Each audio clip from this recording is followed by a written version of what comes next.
Subscribe करें और bell दबाएं ताकि कोई खबर रह न जाए।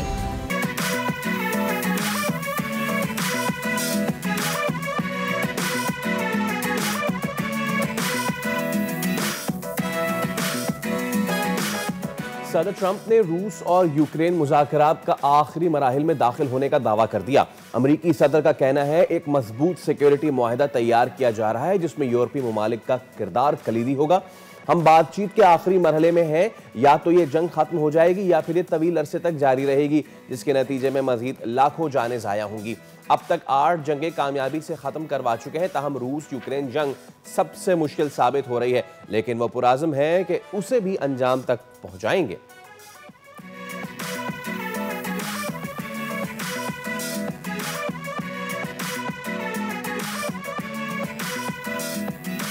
लीडर की गिरफ्तारी और केस पर कौमी इदारे पर हमला करेंगे तो रद्द अमल में ऐसा ही होगा। सख्ती पर शिकायत नहीं होनी चाहिए। Chairman people's party Bilawal Bhutto Zardari का पीटीआई को इंतहा पसंदी की सियासत छोड़ने का मशवरा।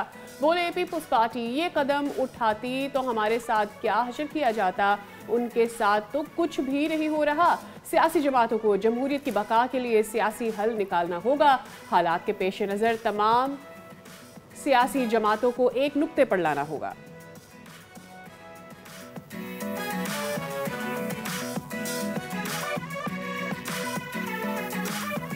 इमरान फारूक को बानी मुत्तहदा ने कत्ल कराया। नशे में कत्ल का हुक्म दिया गया।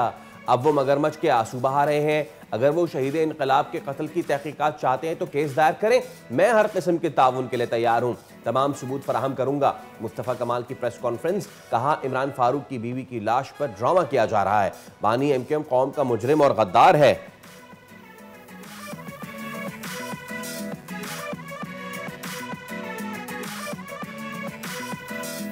रवा बरस पाकिस्तान का आलमी स्ट्रेटेजिक रिटर्न। वाशिंगटन में दोबारा मरकजी हैसियत मिल गई। मोतबर आलमी जरीदे द टेलीग्राफ ने पाकिस्तान की मौसर सफारतकारी और अस्करी क़यादत को आलमी मंजरनामे में अहम करार दे दिया। फील्ड मार्शल सैयद आसिम मुनी ने अस्करी और सफारती बहास पर फ्रंट फुट पर खेलते हुए व्हाइट हाउस में पाकिस्तान की वाज़ेह जगह बनाई। वाशिंगटन में मजबूत मौक़िफ़, तिजारती रियायतें और मादनियात पर ताउन के जरिए एतमाद हासिल किया।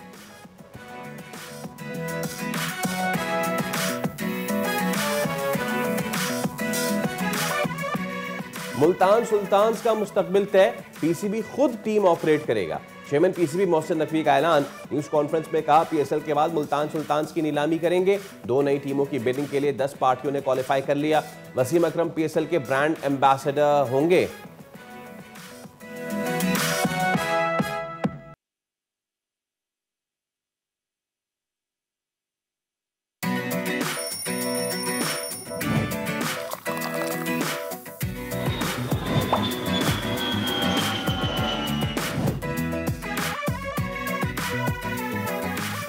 अस्सलाम वालेकुम, सुबह खैर। आप देख रहे हैं दुनिया बोल है और मैं हूं सादिया सैमसन। मैं हूं सैयद फैसल करीम। उम्मीद है कि आप खैरियत से होंगे। वेल, साल के आखिरी हफ्ते का आगाज़ हो चुका है और हमारे पास है बहुत सी अहम खबरें। आज की शुरुआत करेंगे आलमी सियासत से, जहां सदर ट्रंप ने रूस और यूक्रेन जंग के खात्मे के हवाले से एक बार फिर बड़ा दावा कर दिया है। बिल्कुल फैसल, ट्रंप ये कह रहे हैं कि मुज़ाकरात जो हैं वो आखिरी मरहले में दाखिल हो चुके हैं और एक मजबूत सिक्योरिटी मुआहिदा तैयार हो रहा है और यूरोप इसमें कलीदी किरदार अदा करेगा। अब सवाल ये पैदा होता है कि वाकई जंग खत्म होने जा रहे हैं या जो बेसिक इश्यूज हैं, जैसे टेरिटोरियल इश्यूज हैं फैसल, और दीगर सफारती जो मामलात हैं उनको भी हल कर पाएंगे ट्रंप मिलकर यूक्रेन और रूस के लिए या नहीं। अच्छा, अब थोड़ी सी अगर मुल्क की सियासत की भी बात कर लें तो यहाँ पे हमने देखा कि गुज़िश्ता रोज़ बहुत ही बड़ा तूफ़ान या भौचाल आया है एक मरतबा फिर, लेकिन बहुत से लोग कह रहे हैं कि उसको चाय या फिर कॉफ़ी की प्याली में तूफ़ान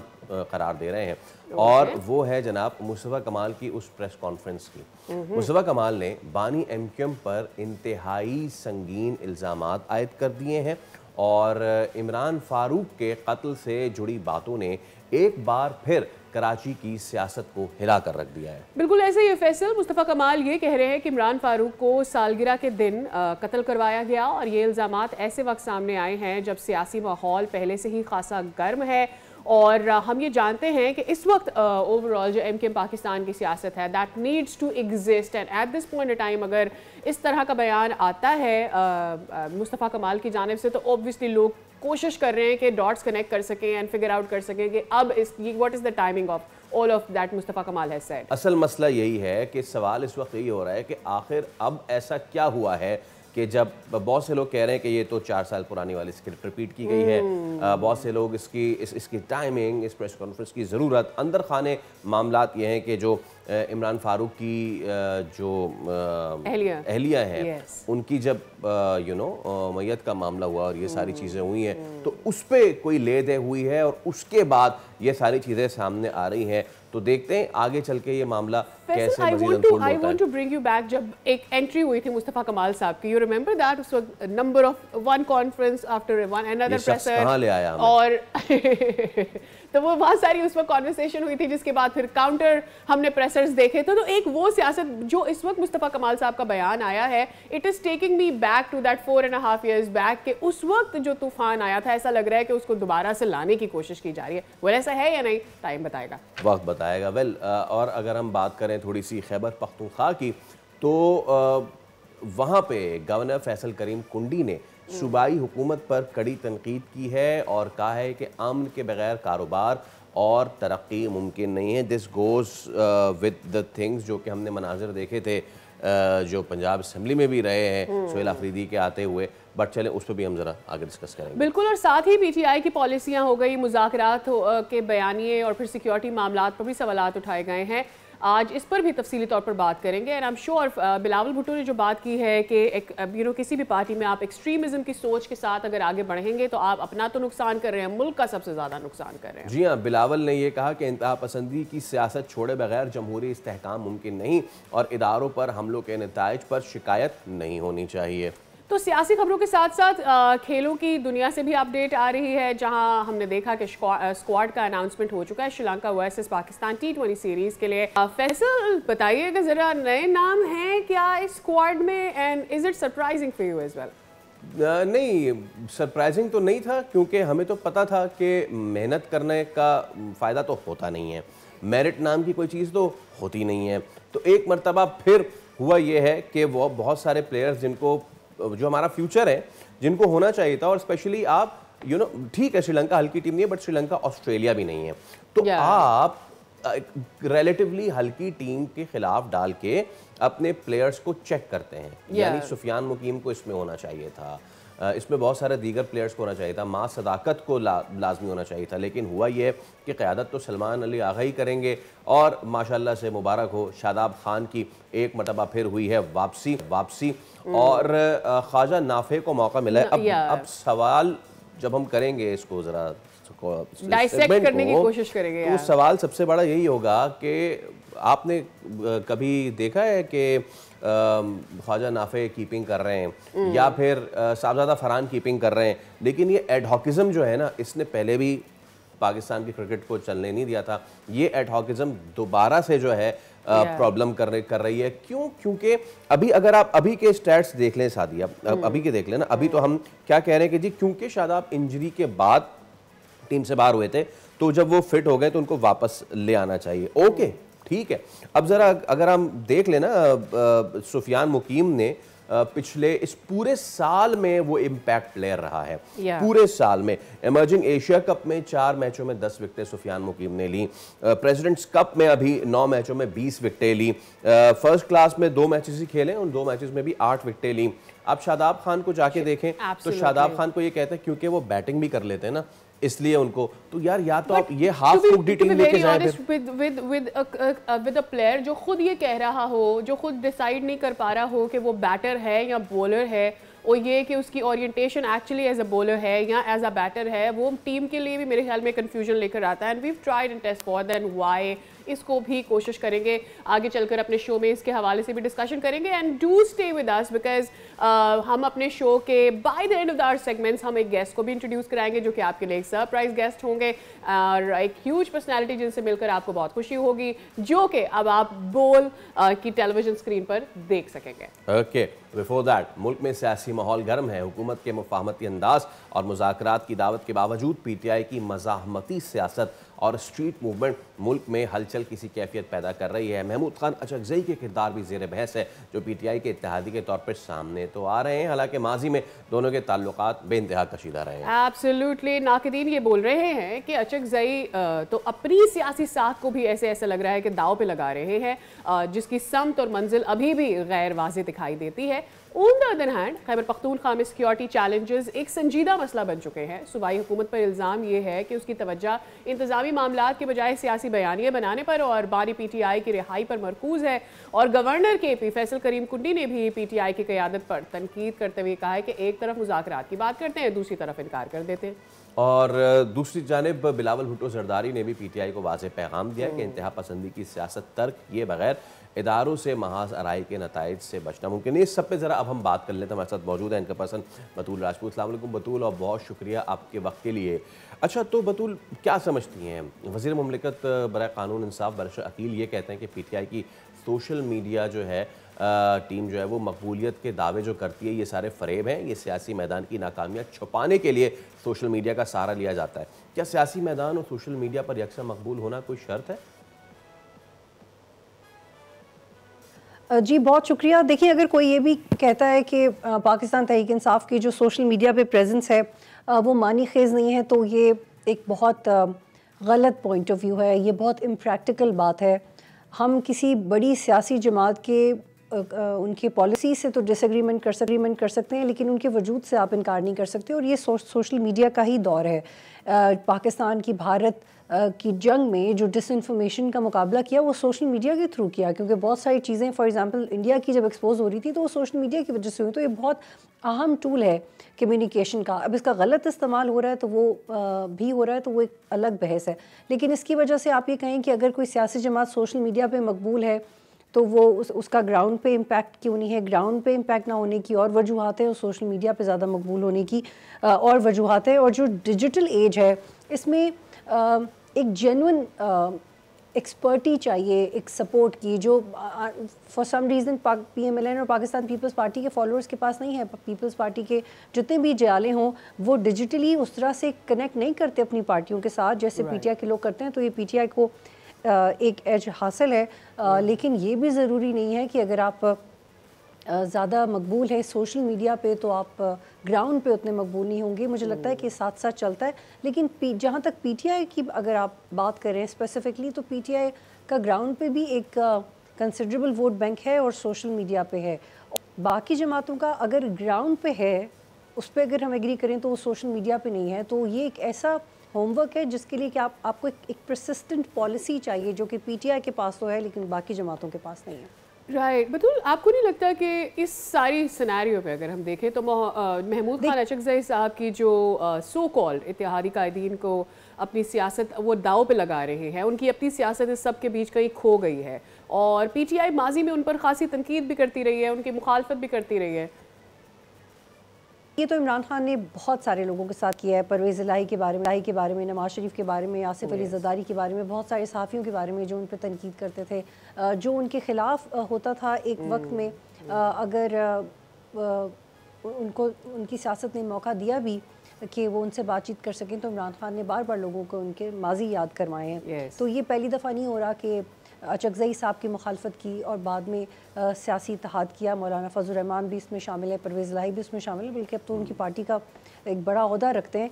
तो ये this is the way Imran Khan has dealt with his political opponents. Respect से नहीं उन्होंने चीज़ें आगे चलाई, बल्कि वो माजियात दिलाते थे, फिर रिडिक्यूल करते थे और फिर वक्त आने पर इत्तेहाद भी का सियासत का तरीका रहा है। लेकिन अब चूँकि अचकज़ई साहब को उन्होंने इसलिए ये अपोजिशन की क़यादत दी है क्योंकि उनका एक एंटी एस्टैब्लिशमेंट नैरेटिव रहा है। इमरान खान को ऐसा नैरेटिव चाहिए, ऑल्दो बहुत सारे लोग थे PTI में ये नैरेटिव चलाने वाले, लेकिन इमरान खान उनसे मुतमईन नहीं थे। जैसे फॉर एग्जांपल गंडापुर, क्योंकि उनके दोनों तरफ बेहतर ताल्लुकात थे, वो हमेशा से चाहते थे कि कोई सोहेल आफरीदी जैसा कैरेक्टर हो जो इतना एग्रेसिव हो जाए कि सब कुछ टॉपल हो जाए और इमरान खान बाहर आ जाए, ये एक फेरी टेल तो हो सकती है लेकिन ये प्रैक्टिकल नहीं हो सकता, क्योंकि जब आप सियासत कर रहे होते हैं तो आपको बहुत खुले दिल के साथ सियासत करनी पड़ती है, आपको तनकीद को एब्जॉर्ब करना पड़ता है, जो कि इमरान खान इतनी ज़्यादा पॉपुलैरिटी होने के बावजूद एक चीज़ ये भी है कि गवर्नर केपी मुतादिद बार सूबे में दहशतगर्दी और जो चैलेंजेस हैं उनको हाईलाइट कर चुके हैं, मगर सूबाई हुकूमत सियासी मकासद और अपने बानी की रिहाई में मसरूफ़ अमल है।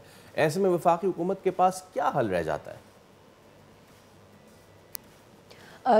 जी बिल्कुल, वफाक और सूबे केपी के अंदर ये कोऑर्डिनेशन होनी चाहिए सिक्योरिटी और दहशतगर्दी के हवाले से, लेकिन बिल्कुल सोहेल आफरीदी को भी टास्क दिया, उनकी अपॉइंटमेंट इसलिए हुई क्योंकि इनको एक एग्रेसिव कैरेक्टर चाहिए था। वो बिल्कुल पंजाब जाएँ, बाकी वज़रा भी आते हैं, लेकिन एट द सेम टाइम उनको चाहिए कि वो इदारों के साथ और रियासत और गवर्नमेंट के साथ सिक्योरिटी और दहशतगर्दी के हवाले से अपनी कोऑर्डिनेशन रखें। अगर वो इसको नज़रअंदाज करेंगे और सिर्फ रिहाई पे तवज्जो देंगे तो डेफिनेटली जो गवर्नर आज की हम बातें सुन रहे हैं वो होंगी, लेकिन अब सूरत हाल थोड़ी सी अलग है, क्योंकि जब से शहबाज शरीफ ने कहा है कि आए आप बात करें, तो हम ये मान नहीं सकते कि शहबाज शरीफ असम्बली के फ्लोर पे इस्टेब्लिशमेंट के बगैर कोई इतनी बड़ी बात करेंगे। मुझे लगता है कि बाकायदा हिकमत अमली के तहत एक मस्बत बात की गई है जिसको PTI को भी संजीदगी से लेना चाहिए, लेकिन अगर क्योंकि ये DGISPR की उस प्रेस कॉन्फ्रेंस के बाद हुआ है जो जिसमें उन्होंने बहुत सख्त अल्फाज इस्तेमाल किए थे, and now it's coming from prime ministers mouth, तो PTI को उसको सीरियसली लेना चाहिए।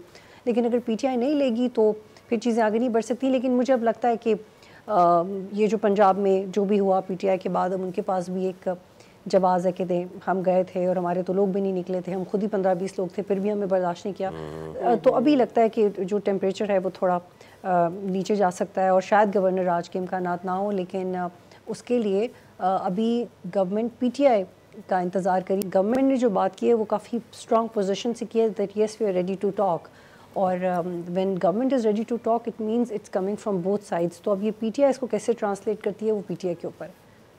सही। अच्छा बतूल, हुकूमत बानी PTI के केस को तरजीह बुनियाद पर क्या सॉर्ट ऑफ सेट असाइड करने में कोई किरदार अदा कर सकती है? And at the same time क्या आपको लगता है कि PTI की सोशल ब्रिगेड जाहरियत को ख़त्म किया जा सकता है, जो फ़रीक़ैन और ख़ुसूसन मुल्क व कौम के हक़ में बहुत अहम होगा? के बस में है कि वो ये रिक्वेस्ट कर सके कि PTI की जो केसेस हैं उनको निपटाया जाए, या वो केसेस जिसमें गवर्नमेंट खुद ये इंप्रेशन ले रही है कि जी ज़्यादा पॉलिटिकल विक्टिमाइजेशन हो रही है, या हम चाहते हैं कि थोड़ा सा रिलीफ दिया जाए, तो बिल्कुल गवर्नमेंट को अपना रोल प्ले करना चाहिए। और PTI भी ये एक्सपेक्ट करिए कि हम जितना भी चाहें कि मुज़ाकरात हों, लेकिन इसमें जो प्राइम रोल है वो गवर्नमेंट का ही होना चाहिए, और बिल्कुल गवर्नमेंट को ही करना चाहिए। इनफैक्ट अगर गवर्नमेंट नहीं किया तो आने वाले वक्त में सारा क्रेडिट गवर्नमेंट को ही जाएगा। PTI को सिर्फ ये क्रेडिट जाएगा कि ठीक है उसका वोट बैंक अच्छा था, उनके साथ पॉलिटिकल विक्टिमाइजेशन हो रही थी, उन्होंने माफ़ी नहीं मांगी, अब उन्होंने बिलाचक का मुजाहरा किया, और ऐसे सियासत होती है। लेकिन ऐसे मौके पे जहाँ पे एक ऐसी गवर्नमेंट जिसका अपना वोट बैंक भी स्ट्रॉन्ग नहीं है, परफॉर्मेंस भी अच्छी नहीं है, जो इस्टेब्लिशमेंट की सपोर्ट से बहुत सारी चीज़ें है, जिसकी अपनी कैपेसिटी भी कम है फ्रैंकली, अगर वो दिल बड़ा करके मुज़ाकरात को आगे लेके जाएगी तो डेफिनेटली आने वाले वक्त में PMLN की सियासत के लिए अच्छा होगा। बहुत बहुत शुक्रिया Batool, it was wonderful to have you on the show. चलें, एक और अहम मामला, और हमने देखा गुज़िश्ता हफ्ते एक बहुत ही अहम दौरा था, और वो था मुत्तहिदा अरब इमारात के सदर का पाकिस्तान का। दोनों ममालिक के ताल्लुकात एक बार फिर नई तवानाई के साथ आगे बढ़ते दिखाई दे रहे हैं। UAE के सदर शेख मोहम्मद बिन ज़ायद अल नहयान के दौरा पाकिस्तान ने इस तासुर को मजबूत किया है कि दोनों ममालिक महज रिवायती शराकतदार नहीं बल्कि मुस्तकबिल की इक़्तिसादी और इलाकाई हकमत अमली में एक दूसरे के अहम सुतून बनते जा रहे हैं। बिल्कुल, 5 घंटे के इस दौरे में तिजारत, सरमायाकारी, तवानाई, इंफ्रास्ट्रक्चर और टेक्नोलॉजी जैसे अहम शोबों पे होने वाली जो बातचीत है, इस अमर की आकाज़ भी है कि ताल्लुकात अब महज सफारती सतह तक महदूद नहीं रहे हैं। तज्ज़ियाकारों के मुताबिक पाकिस्तान के लिए ये दौरा इस लिहाज से भी अहमियत का हामिल है कि UAE जैसे काबिल एतमाद शराकतदार पाकिस्तान के साथ इक़्तिसादी ताउन को बढ़ाने चाहते हैं, सरमायाकारी को बढ़ाना चाहते हैं, और ओवरऑल भी इस वक्त पाकिस्तान की जो सिचुएशन है डिप्लोमेटिकली रीजन में क्या सिचुएशन है, इसके ऊपर भी आज बात करेंगे, और ये पूरा साल पाकिस्तान के लिए कैसा रहा है इस पर भी बात करेंगे। जौहर सलीम साहब हमारे साथ मौजूद हैं, साबिक सफ़ीर। अस्सलाम वालेकुम जौहर साहब, बहुत बहुत शुक्रिया for your time, very very good morning to you. Sir, एक तो ये सबसे पहले will talk about the year for Pakistan, लेकिन सबसे पहले UAE के सदर का पाकिस्तान का दौरा और जिन मामलों पर हमारी उनसे बात हुई है और ताल्लुकात हमारे गल्फ से जो बेहतर हो रहे हैं, इस पर आपका कमेंट।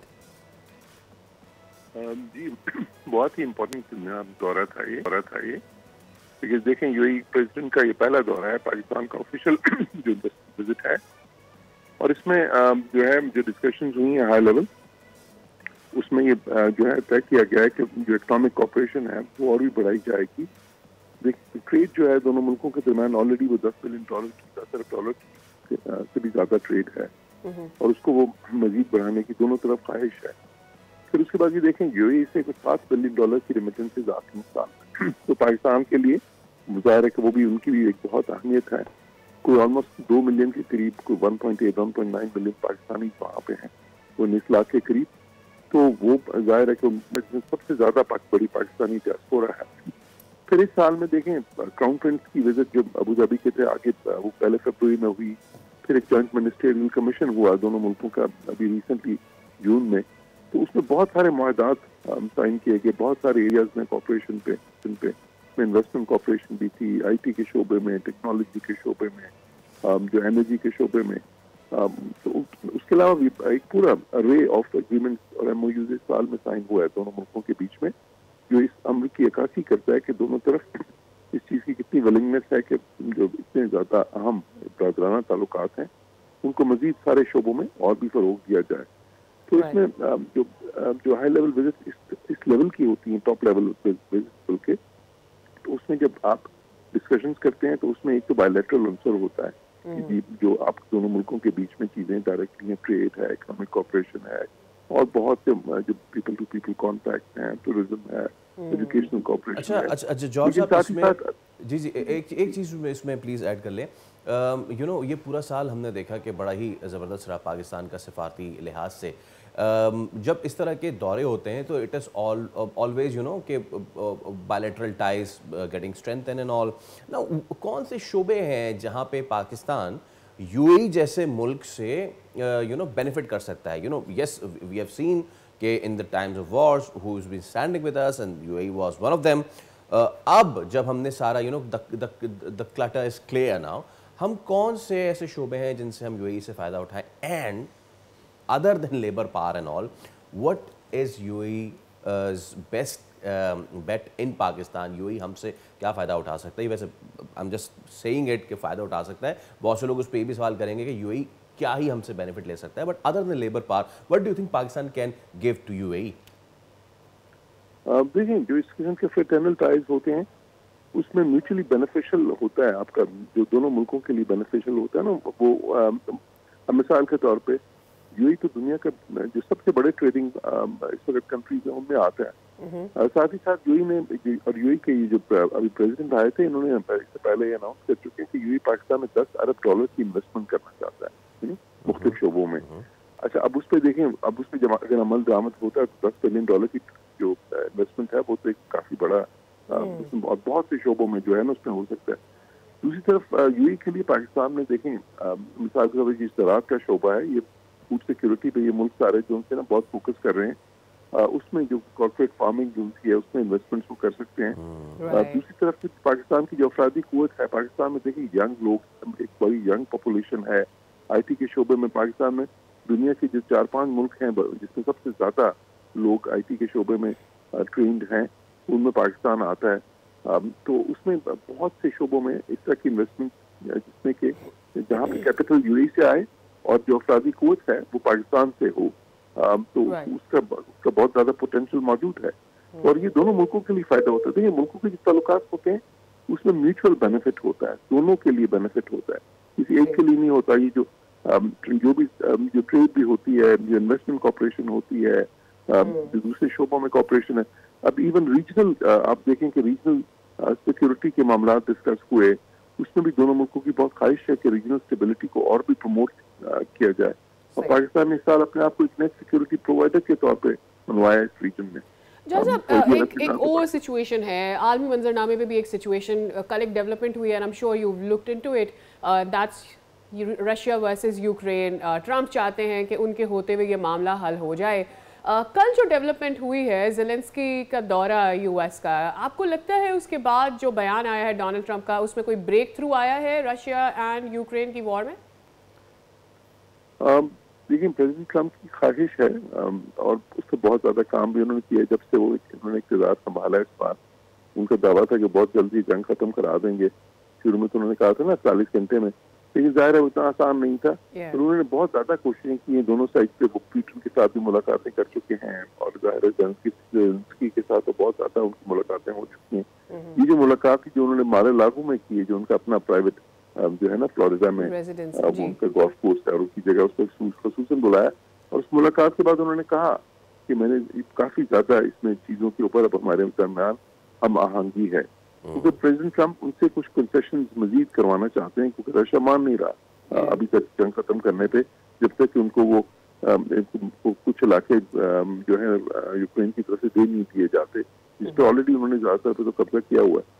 तो उसमें इस मुलाकात के बाद प्रेसिडेंट ट्रंप ने कहा कि एक मेजर हमने चीज अचीव की है इन टर्म्स ऑफ के यूक्रेन जो है अब काफी हद उससे पहले अपने जो मौकफ था उससे आगे आ गया है, जो इन टर्म्स ऑफ के क्या कंसेशन को करने के लिए तैयार है। तो इसको आप ये समझ सकते हैं कि ये मैं ये तो नहीं कहूँगा कि बहुत ही मेजर ब्रेक थ्रू है, लेकिन ये कह सकते हैं कि जो बातचीत है अब वो इस हद तक आगे बढ़ी है कि इसका कोई नतीजा हम देख सकते हैं अगले आने वाले वीक्स में और महीनों में। ओके, ऑलराइट, बिल्कुल ठीक है। बहुत शुक्रिया जौहर सलीम साहब, आप अब से हमें आगाह कर रहे थे।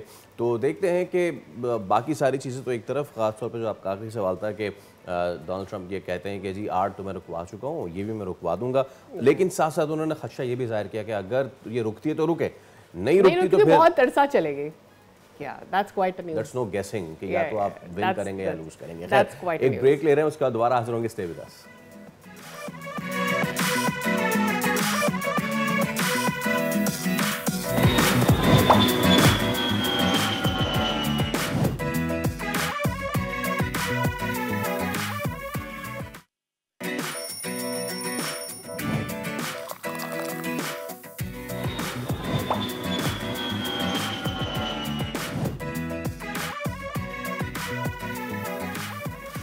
फिर आपको कहेंगे खुशामदीद। मौसम की अगर बात कर ली जाए तो यहाँ कराची में तो कुछ नहीं ढूंढते ही रह जाओ कि कभी होती है गर्मी, कभी होती है सर्दी, कभी कभी सर्दी होती है, पूरा दिन तो गर्मी ही रहती है। कहा तो यही गया है कि हो सकता है सर्दियों की बारिश हो जाए। जहाँ नहीं हो रही वहाँ की क्यों बात करें, जहाँ कुछ हो रहा है चलिए आपको वहाँ लेके चलते हैं और कश्मीर आपको लेके चलते हैं। कुदरती हुस्न से मालामाल खित्ता कश्मीर, यहाँ के लोग जो है साल में 4 मुख्तलिफ मौसमों का मज़ा लेते हैं। ख़िज़ा के रंगीन पत्ते हों, पतझड़ हो, बारिश हो, और इस वक्त यहाँ पे बर्फ़ गिरना शुरू हो गई है। बिल्कुल, तो आज़ाद कश्मीर के लोग जो हैं मामूल के मुताबिक वेलकम कर रहे हैं इस स्नोइंग को, और इस पर बशारत मुगल ने एक खसूसी रिपोर्ट तैयार की है, पहले आपको दिखाते हैं। दुनिया की जन्नत खिताए कश्मीर उन लोगों की धरती है जो एक साल में 4 बिल्कुल मुख्तलिफ मौसम के मज़े लेते हैं। आजकल खज़ा का मौसम अपनी तमाम तर जोलानियों और अशर सामानियों के साथ छाया हुआ है। ज़मिस्तानी हवाएं जज्बों में एक और ही तरह की आग लगाती हैं और इन नज़ारों से लुत्फ़ अंदोज़ होने के लिए सयाह और शहरी बड़ी तादाद में कुदरती रंग बिरंगे खूबसूरत सियाती मुकामात का रुख कर रहे हैं। मैं फ़र्स्ट टाइम कश्मीर आई हूँ और मुझे यहाँ के बहुत अच्छा लगा, और जैसे मैंने इसके बारे में सुना था कि कश्मीर बहुत प्यारा है, तो आज देख के पता लग रहा है कि वाकई बहुत प्यारा है। अगर ऐसा हो कि पत्ते गिरते रहे तो मैं चाहूँगी कि मैं हमेशा वहीं पे बैठी रहूँ, उनको देखती रहूँ, क्योंकि एक खूबसूरत अंदाज़ होता है। और इंसान के ये सारे मौसम इंसान के दिल के हिसाब से होते हैं। शायद दिल का मौसम अच्छा है तो हर मौसम भी खूबसूरत लगता है। दिसंबर को रोमांस का इस्ताहारा कहते हैं। शायरों की तबीयत में सरमस्ती भी आती है तो कुछ को फराक की टेस्ट भी सताती है। अपनी पोशाक तब्दील करते ये पेड़ पौधे और रंग बिरंगे पत्तों का नज़ारा दीदनी होता है। जब भी हम गिरते हुए पत्तों को देखते हैं, शफक की सुर्खी को देखते हैं, शाम के रंग को देखते हैं, तो ये हमारे उदासी की तर्जुमान दिखाई देते हैं ये सारी चीज़ें। तो ख़ज़ां की तफसील जो है बोलता हूँ तो मेरे होंठ झुलस जाते हैं, उसको ये बात बताने में बड़ी देर लगी। ख़ज़ां के खात्मे तक दरख्तों से झूमते गिरते ये खूबसूरत पत्ते ज़मीन पर सजदा रेज होते हैं और मिट्टी में शामिल होकर उन्हीं दरख्तों के लिए खाद बन जाते हैं। बरसात का गिरदाब, कुछ चेहरे शादाब, कुछ चेहरे बेआब। यूं तो ख़ज़ां का लुत्फ़ अपनी जगह, मगर इस मौसम के गिला गजारों से ये कहना है गुजर ही जाएगी ये रुत भी, हौसला रखना। कैमरामैन MD कश्मीरी के साथ बशारत मुगल, बोल न्यूज़, मुज़फ़्फ़राबाद, आज़ाद कश्मीर। क्या बात है। क्या बात है एक्चुअली यस। पत्ते गिर रहे हैं, बर्फबारी हो रही है और सारे टूरिस्ट जो है एंजॉय कर रहे हैं। और टूरिस्ट सिर्फ यहाँ एंजॉय नहीं कर रहे हैं, स्वात में भी एंजॉय कर रहे हैं, क्योंकि वहाँ भी बर्फबारी हुई है और बर्फबारी के बाद वादी का हुस्न मज़ीद निखर गया है और टूरिस्ट की एक बड़ी तादाद इन दिल फरेब मनाजिर को एंजॉय करने के लिए सयाहती मकामात पर पहुँची भी है और लुत्फ़अंदोज़ भी हो रही है इस पूरी सूरत हाल से। अनवर शाह हमारे नुमाइंदे यहीं पे मौजूद हैं। अनवर बताइएगा, जो लोअर पार्ट है स्वात का वहाँ तो अभी बर्फ़ नहीं, लेकिन जितना आप ऊपर जाते जाएं वहाँ आपको बर्फ़ मिलती जाएगी। ज़रा सिचुएशन बताइए। जी बिल्कुल, इस वक्त मैं मौजूद हूँ सयाहती मुकाम बहरैन में। यहाँ पर सयाहों की बड़ी तादाद जो है वो बर्फबारी से लुत्फ़ उठा रही है। स्नोफॉल हुई, सयाह बड़ी तादाद में आए हैं। इस वक्त हमारे साथ कुछ सयाह मौजूद है, उनसे बात कर रहे हैं। अच्छा जी, आपकी तारुफ, आप कहाँ से आए हैं? यहाँ पर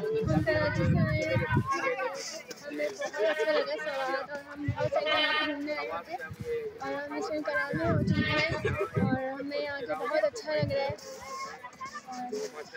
फर्स्ट टाइम आया माशाल्लाह से बहुत अच्छा, बहुत अच्छा। जी, जैसा कि आपने सुना कि सयाह जो है वो यहाँ पे आके बहुत खुश है, मौसम बहुत प्यारा है, दिलकश नज़ारों से वो लुत्फ़ भी उठा रहे हैं। जी, दिलकश नज़ारा, स्वात में हो रही है बर्फबारी और लोग कर रहे हैं वहाँ पर enjoy. So there is a moment of enjoyment for you any further? No not any further, there is a moment of criticism now.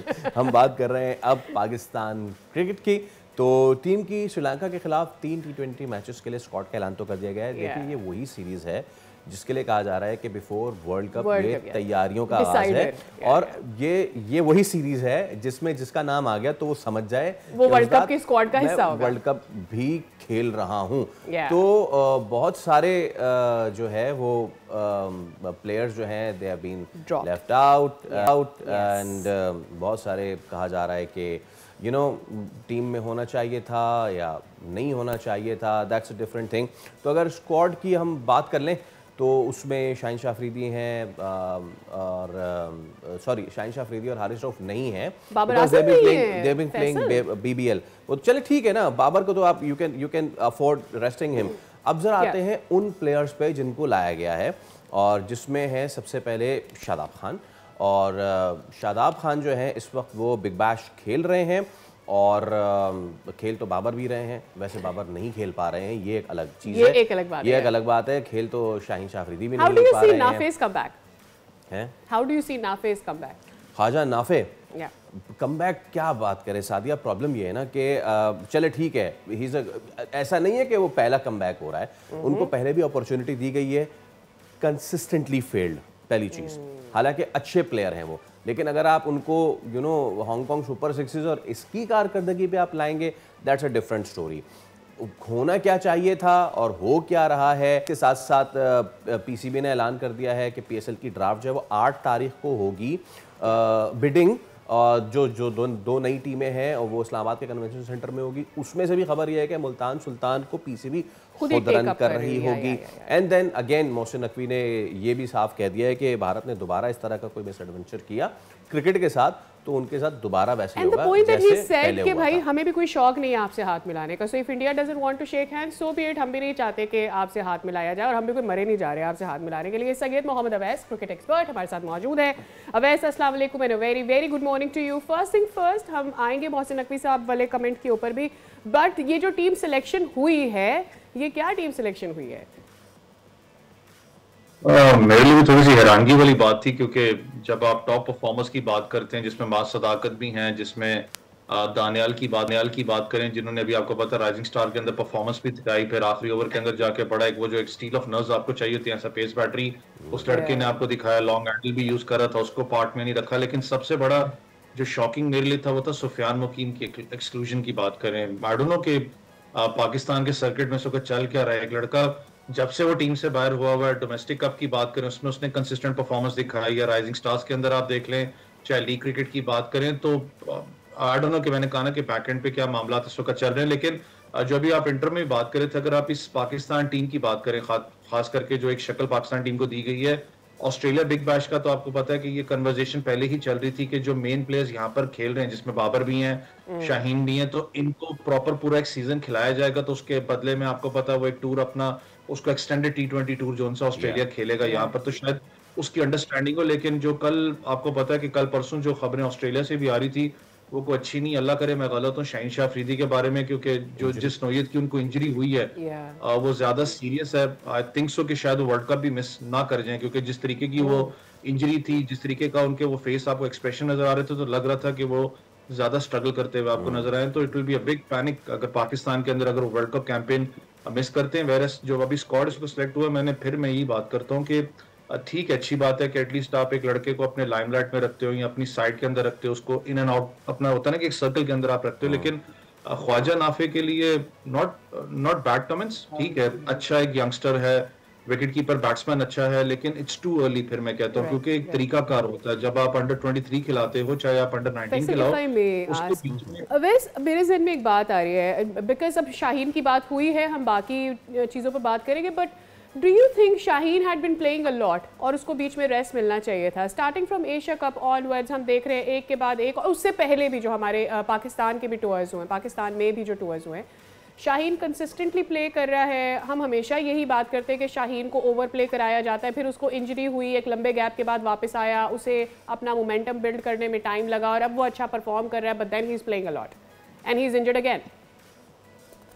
अब देखें, आप जो बात कर रही हैं रोटेशनल पॉलिसी की बात होती है। हमारा मसला ये है कि हमारे पाकिस्तान में रोटेशनल पॉलिसी का एक स्ट्रक्चर है कोई नहीं, जिसमें होता है ना कि आप एक फास्ट बॉलर की अगर बात करें, चलो अगर एशेस से सुकत हो रहे हैं आप उसमें देख लें, पैट कमिंस की बात करें, एक मैच खेलते हैं, उनको पता है कि उनकी इंजरी ऐसी है कि वो प्रोलॉन्ग हो सकती है, उनको वो एशेस से बाहर कर देते हैं और वो हैप्पीली बाहर जाते हैं। एक क्लियर मैसेज होता है। हमारे यहाँ मसला ये है कि हमारे यहाँ जो कम्युनिकेशन गैप इतना बड़ा है, प्लेयर के साथ जो कम्युनिकेशन है वो इतनी बड़ा गैप है कि उसको समझ में नहीं आती मैं क्या करूं। दूसरा, मैंने कहा रोटेशनल पॉलिसी की आप बात करें, शाहीन को एक तो आपने कप्तान भी बनाया ओडीआई क्रिकेट का, जब कप्तानी की बात ऐसा फास्ट बॉलर की बात करें, जो हम बात करें ना इंजरी प्रोन एक फास्ट बॉलर होता है, उसने अपनी आपकी फिटनेस को भी देखना है, उसने हर चीज से लड़के ऐसा कप्तान के लिए अवेलेबल भी रहना है टीम के लिए। ओडीआई के सुकत तो कप्तान जरूर है लेकिन आपने रहना भी है। दूसरा, शाहीन की जो नोयत इंजरी की थी आपको याद, उससे जब से वो वापस आए हैं तो जो उनका चाहे वो लीथल वेपन था, जब इन स्विंगिंग आपको पता यॉर्कर आपको नजर आता था, या जो वो एक पेस पैटरी आपको इनिशियल ओवर के अंदर नजर आती थी, वो डिप हुआ है। अभी भी आप बिग बैश के अंदर देखें तो शाहीन ने हार्डली 140 तो अभी तक टच ही नहीं किया, उसके अंदर 136 138 के करीब जा रहे हैं। आपको पता उनको मार भी ठीक ठाक उसके अंदर पड़ी है, इसलिए मैंने कहा ना कि वो प्रेशर सिचुएशन भी ठीक ठाक आपके मेंटल स्ट्रैटेजी को भी कहीं ना कहीं हर्ट करती है। ठीक है अवेश भाई, इसको तो देखते हैं कि क्या शाहीन रिकवर कर पाते हैं, या फिर मैं अगर जरा सार्कास्टिक हूँ, may be it's a blessing in disguise. I don't want to say, I don't want to keep Shaheen out of World Cup, but जो सिचुएशन है और ख़ास तौर पे हमने खेलना ही उन सर्फेसेस पे है जहाँ पे इतना पेस का परचेज भी नहीं है, बट लेटली हमने देखा शाहीन ने अच्छा अडेप्ट किया है on the slow wickets, the slow and तो वो तो एक अच्छी चीज़ है। चले उसको रखते हैं एक साइड पे। अब आ जाते हैं जनाब हमारे स्क्वाड पे। ये बात थी कि अगर कोई प्लेयर इंजर होके बाहर होगा तो उसकी परफॉर्मेंस नहीं देखी जाएगी, उसको वापस लिया जाएगा। ओके ठीक है, छोड़ तो उस वक्त मतलब चाहिए था जिस वक्त शादाब पहले उनको लाया जा रहा था, पहले तो उनकी परफॉर्मेंस नहीं थी, ठीक है ना।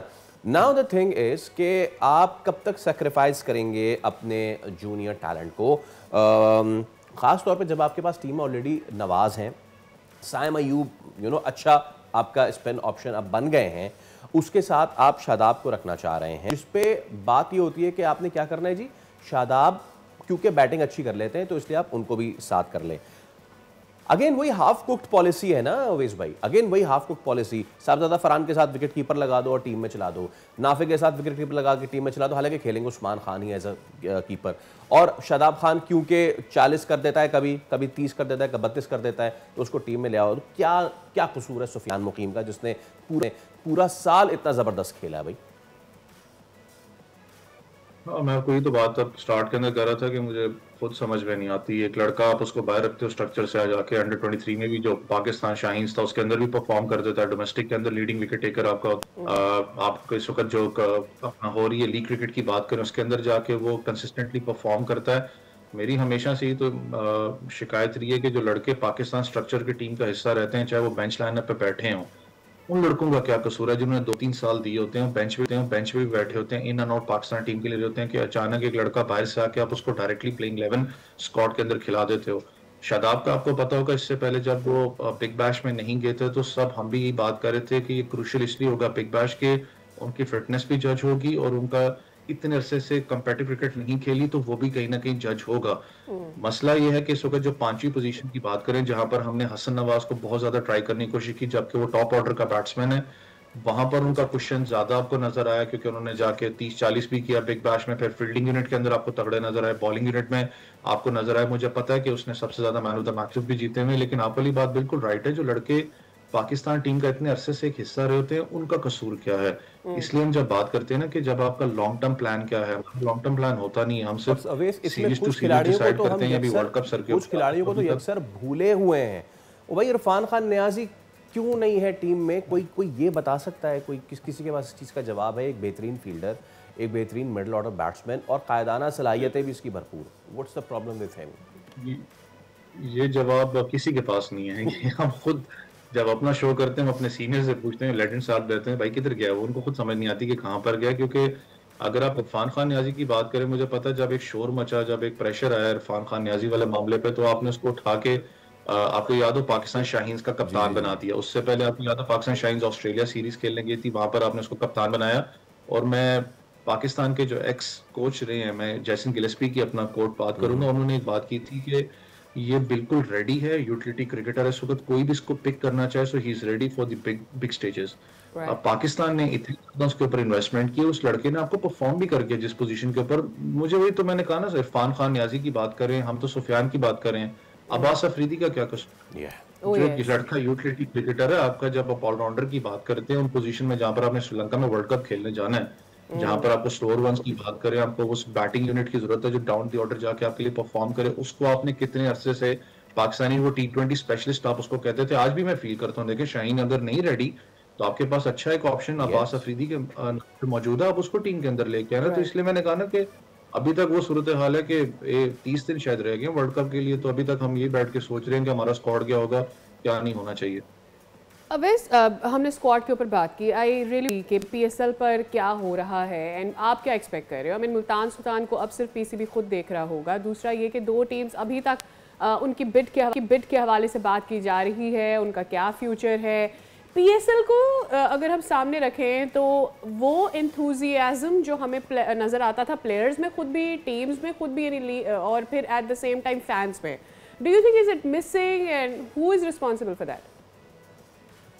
देखिए जितना आपको पता है, ये 2-3 महीने के अंदर जो मामलात सारे हुए हैं, ऑब्वियसली उसने हर्ट तो किया है पाकिस्तान सुपर लीग। मैं ये नहीं कहता कि फैन फॉलोइंग खत्म है दुनिया की, मैं खुद भी लीग्स के अंदर हम काम करते हैं, one of the most dominating leagues है, लोग बात करते हैं इसके बारे में, टैलेंट के बारे में बात करते हैं। जितना ये मामलात सारे हुए, अली तरीन वाले मामले पे स्पेसिफिकली हो, तो थोड़ा सा कहीं ना कहीं लोग बड़ा थोड़ा सोचने पे क्रिटिकल मजबूर हो गए थे आखिर हो क्या रहा है। लेकिन एक अच्छी बात थी, जिस वक्त आप बिडिंग प्रोसेस की बात करते हैं तो टोटल आई गेस 40 के करीब कंपनीज थे जिन्होंने $20,000 के जो रजिस्ट्रेशन फॉर्म्स थे वो पिक किए थे। दैट शोज के इतनी ज्यादा कंपनीज इसमें इंटरेस्टेड थी।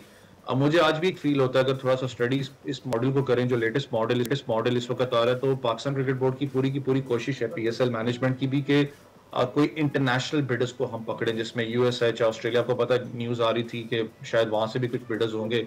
8 तारीख को जो लाइव दिखाया जाएगा टीवी के ऊपर, तो कोशिश मुझे ये लगता है कि उनको पकड़ा जाए। लेकिन फिर मैं वही बात करता हूँ, जब आप PSL की बात करते हैं, देखें हमें एक चीज तो सीखनी पड़ेगी दूसरी लीग सिस्टम से, वो मैं IPL की बात करता हूँ, क्योंकि क्लैश पे चलेगी ना आपके वहां पर। एक तरीकाकार है कि अगर 3 लड़के भी ऑस्ट्रेलिया टीम के खेलते हैं तो उन 3 लड़कों का अमाउंट ऑस्ट्रेलियन क्रिकेट बोर्ड को देते हैं, जो एक ब्लैकमेलिंग का या लाइजोनिंग का एक डोरवे क्रिएट करता है आपके लिए। अगर आप चाहते हैं कि आप बड़े प्लेयर्स को बुलाएं, इसके अंदर डोमिनेट करें दुनिया के अंदर, तो फिर आपको इस ड्राफ्ट सिस्टम से निकलना पड़ेगा, जो कि अली तरीन भी आपको पता बार बार कहते थे कि आपको ड्राफ्ट से निकलना पड़ेगा। लेकिन देर है पर दुरुस्त है। कल अली तरीन का भी ट्वीट भी बड़ा मजे का, जिसमें उन्होंने लिखा कि मैं सिलेक्ट हो गया, तो उनको वापस कहा गया कि आप मुल्तान न लें, कोई और टीम ले लें, हम देखें क्या बनता है इसके बारे में। शॉर्टली ओवैस भाई, आखिर में ये जो डिसीजन है कि जी PCB खुद इसको लेके चलेगा इस साल मुल्तान सुल्तान्स को, शायर इसमें क्या कहना चाह रहे हैं? देखिए वैसे होना नहीं चाहिए था। अली तरीन वाला जितना मामला अनफॉर्चुनेटली उठा, पाकिस्तान क्रिकेट बोर्ड की बात करें, अच्छे तरीके से सारे मामला चल रहे थे। मुझे पता है कि थोड़ा सा जज्बाती वाला मामला भी था उसके अंदर, चाहे वो डॉक्यूमेंट को फाड़ना है, सारी चीजें थी, लेकिन कुछ पॉजिटिव इंस्ट्रक्टेड चीजें भी थी अली तरीन की तरफ से, जो सही बात कर रहे थे कि हम ये चीजें बीच में लेके आ सकते हैं। फ्रेंचाइजेस का कल भी उन्होंने एक पॉडकास्ट के अंदर, कल या परसों का पॉडकास्ट था जिसमें उन्होंने कहा कि जी फ्रेंचाइजेस दूसरी आवाज नहीं उठाती जो मैं आवाज उठा रहा था। तो फिर आपको एक स्ट्रक्चर के अंदर जब आप रहते हो तो बहुत सी चीजों को आपको हजम भी करना पड़ता है। शायद बहुत लेट जाके आपको बैकडोर के ऊपर समझ आई नहीं यार मैंने इस सिस्टम के अंदर रहना है, क्योंकि जो भी कर लें बेशक आप एक बिजनेस टाइकून क्यों ना बन जाएं या फैमिलियर फेस क्यों ना बन जाए, ऑब्वियसली पाकिस्तान के अंदर आपको पता क्रिकेट डोमिनेट करती है। जो सर्कल के अंदर रहता है उससे जो आपका सर्कल बढ़ता है, स्पॉन्सर्स की बात करें एंड वी लॉन्ग नो कि इस सिस्टम के अंदर क्या है। सो आप जब इसमें कूदते हैं तो इसके साथ ही है कि भैया इस सिस्टम में आपको स्ट्रगल तो करना पड़ेगा, बट इसी के अंदर विन आपको अपने लिए निकालना होगा। बहुत शुक्रिया Awais. With that we are taking little bitty break. Stay with अस।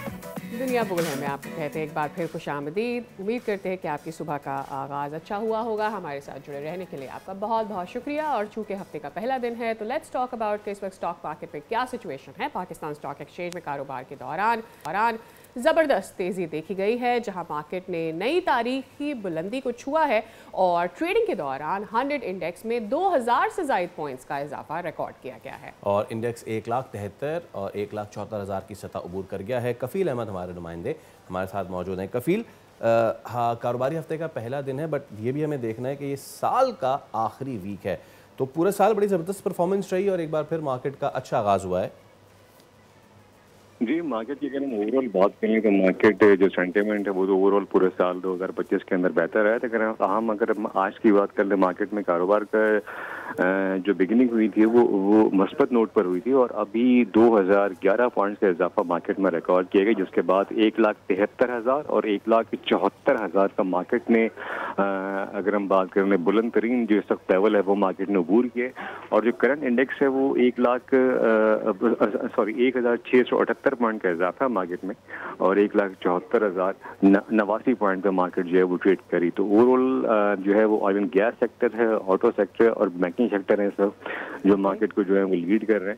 और मार्केट ने एक और तारीखी दिन जो है वो मार्केट में रिकॉर्ड किए गए और मार्केट माहिरीन का कहना है कि जो साल का एंड है, एंडिंग वीक है 2025 के अंदर ओवरऑल परफॉर्मेंस की बात कर रहे हैं तो वो भी बहुत ज़्यादा मार्केट में जो है नुमाया रिकॉर्ड की गई है। यस, और ये एक तो साल का आखिरी हफ्ता है and at the same time it's just the beginning of the week, so I am sure market और बेटर परफॉर्म करेगी आगे जाके। कफील, बहुत शुक्रिया फॉर योर टाइम। तो जनाब यस, आगे बढ़ते हैं और पाकिस्तान टेलीकम्युनिकेशन अथॉरिटी ने मोबाइल सार्फिन को खबरदार ये किया है कि तमाम सिम्स का इस्तेमाल मुकम्मल जिम्मेदारी के साथ किया जाए और हर सिम लाजमी तौर पर सारिफ के अपने नाम पर रजिस्टर हो। ऐसा क्यों हो रहा है सादिया? एक्चुअली होता यह है कि लोगों के नामों के ऊपर मल्टीपल सिम्स होती है एट द सेम टाइम, और कई बार ऐसा होता है कि किसी की खरीदी हुई सिम को आप अपने फ़ोन में डालकर, अक्सर फैमिली मेम्बर्स ऐसा करते हैं, वो यूज़ कर रहे होते हैं एंड कई बार तो लोगों को खुद नहीं पता होता कि उन्होंने कौन सी सिम थी जिसको वो यूज़ नहीं कर रहे हैं और उसके बाद जाके उन्होंने उस सिम को रजिस्ट्रेशन उसकी नहीं हटाई कि जी मैं ये नंबर अब सो ऑन नहीं यूज़ कर रहा हूँ, मेरे पास नया नंबर भी है अब। तो ये भी बहुत सारे मामला हैं जिसकी वजह से वो सिम्स जो है वो मिसयूज़ हो जाती हैं और ऐसी सिम्स का रजिस्टर्ड होना लाजिम व मलजूम है। अब इसमें कई बार सार्फिन की भी गलती होती है और कई बार उन फ्रेंचाइज की भी गलती होती है जहाँ से आपका बायोमेट्रिक करके आपकी सिम दी जा रही होती है। पीटीए ने अब ये इंतबाह मोबाइल के जरिए होने वाले माली फ्रॉड और हिरासानी के बढ़ते वाक़यात के तनाजुर में जारी किया, जहाँ अक्सर केसेस में असल सिम मालिक बराह रास्त मुलव्विस नहीं होता। पीटीए के मुताबिक एक शनाख्ती कार्ड पर ज़्यादा से ज़्यादा 5 वॉइस सिम्स और 3 डेटा सिम्स रखने की इजाज़त है और सार्फिन को कौमी टेलीकॉम निज़ाम के तहफ़्फ़ुज़ के लिए ज़िम्मेदाराना रवैया भी अपनाना होगा। But at the same time again सारा मामला सार्फिन के साथ है। अगर तो 5 से ज़्यादा इशू हो रही हैं तो ये इदारा जाती गफलत कितनी ज़्यादा है, इस पर भी बात कर लेते हैं। हमारे साथ मौजूद हैं काशिफ गफूर साहब, आप डायरेक्टर हैं regulatory compliance and operations. Kashif साहब अस्सलाम वालेकुम और बहुत शुक्रिया आपके वक्त के लिए। तो काशिफ साहब, सबसे पहले तो मेरा सवाल ये है कि इस इंतबाह को जारी करने के पीछे वजूहात क्या बनी, सबसे पहले तो ये बताइए। वालेकुम अस्सलाम रहमतुल्लाहि व बरकातुहू। एक तो मैं चीज़ क्लैरिफाई कर दूं कि ये एक याद दहानी प्रेस रिलीज की सूरत पे गई है जिसमें सार्फिन को इस बात पे इनकरेज किया गया है कि वो जो भी सिम इस्तेमाल करें उनके नाम पे रजिस्टर होनी चाहिए, क्योंकि बहुत से ऐसे वाक़यात और ऐसी कंप्लेंट्स रिसीव हो रही थी जिसमें ये बताया जा रहा था कि सिम कोई साहिब इस्तेमाल कर रहा है और उसके नाम पे नहीं, या उसके नाम पे कोई सिम है जो किसी और ने इस्तेमाल कर ली, किसी जुर्म के अंदर इस्तेमाल हो गई, तो जाहिर बात है जो सिम की जिम्मेदारी है इस्तेमाल की वो जिसके नाम पे रजिस्टर हो उस पर आ जाती है, तो फिर कोई कानूनी मसाइल सारिफिन के लिए आ जाते हैं। तो इसलिए पीटीए बारहा लोगों को याद दहानी करवाता है। तो ये रिसेंट जो एक प्रेस रिलीज पीटीए ने दी है वो इसीलिए दी है कि सब्सक्राइबर्स को, सारिफिन को इस चीज़ पे थोड़ा क्वेश्चन किया जाए कि वो ये मेक श्योर कर लें कि जो सिम इस्तेमाल कर रहे हैं उनके नाम पे हैं और उनके नाम पे कोई गलत सिम रजिस्टर नहीं हुई। राइट अच्छा काशिफ साहब, आमतौर पर ऐसा होता है कि जो अंडर एज बच्चे होते हैं, आजकल फ़ोन हर एक की ज़रूरत है, कभी कभी सूरत हाल ऐसी होती है कि आप अपने बच्चों को फ़ोन देते हैं, वालिदैन अपने नाम पर सिम्स अपने बच्चों को दे देते हैं। Why don't we go any further from here? मतलब बच्चों के अब बायोमेट्रिक होते हैं, उनके बे फॉर्म्स होते हैं, जो उनके बे फॉर्म का नंबर है वही उनके शनाख्ती कार्ड का नंबर है, तो why a SIM can not be for let's say 15 years over के जो बच्चे हैं, ताकि उनकी अपनी नाम की सिम हो वहाँ पर भी, बजाय इसके कि वो अपने वालिदैन की सिम इस्तेमाल कर रहे हों। इससे ज़्यादा कॉन्फिडेंस दिया जा सकता है लोगों को कि भाई वो अपने नाम की सिम इस्तेमाल करें। दूसरा सवाल मेरा ये कि 5 सिमें अपनी ज़ात में बहुत बड़ा नंबर है किसी के पास भी सिम का एक्सेस होने के लिए, क्या इसको भी रिकन्सिडर किया जा रहा है? मैडम इसमें पहले सवाल का जवाब मैं देता हूं कि जो पीटीए का एसओपी है, कानून है, उसके मुताबिक कोई कतरन कोई पाबंदी नहीं है कि एक बच्चा सिम नहीं ले सकता। हमारा कानून ये कहता है कि जिस बच्चे के बायोमेट्रिक इंफॉर्मेशन नाज़रा के पास मौजूद है और उसकी बायोमेट्रिक वेरिफिकेशन हो सकती है तो वो सिम सेल आउटलेट पे जाके अपने नाम पे सिम ले सकता है। कोई पाबंदी पीटीए की तरफ नहीं है। पीटीए इस चीज़ को इनकरेज करता है कि जो भी बायोमेट्रिक वेरिफिकेशन कर सकता है वो अपनी सिम अपने नाम पे खुद इशू करवाया, उसको इस्तेमाल करे। दूसरा सवाल आपका ये था कि जो नंबर ऑफ सिम्स हैं वो 5 बहुत ज़्यादा हैं। तो है ना, अभी ये IoT का ज़माना है, मशीन टू मशीन कम्युनिकेशन है। आपको घर के अंदर अपनी मोबाइल डिवाइस के लिए सिम चाहिए, आपको अपने टैब के लिए सिम चाहिए, अपनी गाड़ी के लिए सिम चाहिए और बेतहाशा जो डिवाइसेस हैं आपके घर में। तो ये नंबर ऑफ सिम जो है इसका कोई इशू नहीं है। सिम सिर्फ मसला ये है कि सिम आपके नाम पे होनी चाहिए और जो सिम आप इस्तेमाल कर रहे हैं उसकी जो यूज़ है उसको आप सही तरीके से इस्तेमाल करें। ओके काशिफ साहब, एक बड़ा ही आम आदमी से जुड़ा ये सवाल हम देखते हैं मुख्तलिफ चौक चौराहों नुक्कड़ पे अपनी ब्रांड मार्केटिंग के लिए मुख्तलिफ मोबाइल, अब इवन आई डोंट नो कि वो भी उनकी तरफ से भेजे गए नहीं, लेकिन लोग होते हैं स्टॉल्स लगा के और वो उसको सेल आउट कर रहे होते हैं जिसमें उन्होंने किया हुआ होता है जी कि हम इतने की है और इतने की इतने कम में दे रहे हैं, तो पैकेज जो आप ये ले लें। Is it a safe procedure to buy SIMs from there? देखें, पीटीए का जो व्यू है उसके मुताबिक तो सिम का जो तरीक़ाकार वज़ा किया गया है, जो एक एसओपी है उसके मुताबिक सिम इशू होनी चाहिए और पीटीए जो है उस गाय बगाहे इसके अंदर चेंजेस भी करता रहता है, इंप्रूवमेंट्स करता रहता है ताकि सिम जो है वो एक सेफ तरीके से इशू हो। लेकिन जाहिर बात है एक कस्टमर सर्विस सेंटर के ऊपर जाके या एक फ्रेंचाइजी जो एक ब्रांडेड शॉप होती है कंपनी की, उससे आप सिम खरीदेंगे तो आपके लिए ज़्यादा एक आसानी का और एक कॉन्फिडेंस से आप सिम ले सकते हैं।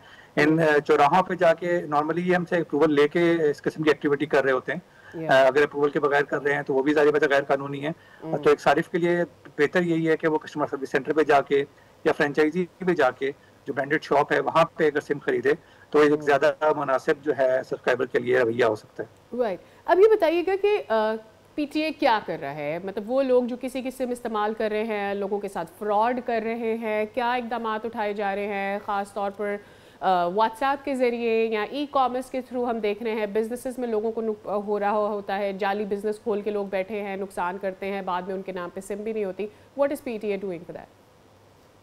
देखिए मैडम, इसके ना 2 एंगल्स हैं। पहला एंगल तो ये है कि पीटीए ने बहुत सारे स्टेप्स लिए हैं सिम के जो इजरा है, जो इशुएंस है सिम की, उसको सेफ बनाने के लिए मल्टीपल स्टेप्स। जैसे रिसेंटली हमने multi biometric verification system launch किया है सब्सक्राइबर की आसानी के लिए, ताकि उसकी वेरिफिकेशन नाज़र से रियल टाइम में हो सके और कोई भी उसके जो आइडेंटिटी इंफॉर्मेशन है वो लीक ना हो सके।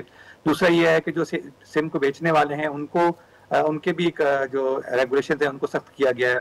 तो ये रिस्पॉन्सिबिलिटी पीटीए अपनी तौर पे कर रहा है, लेकिन जो सब्सक्राइबर है उसके ऊपर ये रिस्पॉन्सिबिलिटी है कि वो उसकी अवेयरनेस के लिए भी ज़रूरी है कि वो इस चीज़ को मेक श्योर करे कि जब वो सिम लेते हैं तो सिर्फ ऐसी जगह पे अपने बायोमेट्रिक वेरिफिकेशन करवाए जो मजाज ऑथराइज्ड आउटलेट्स हैं।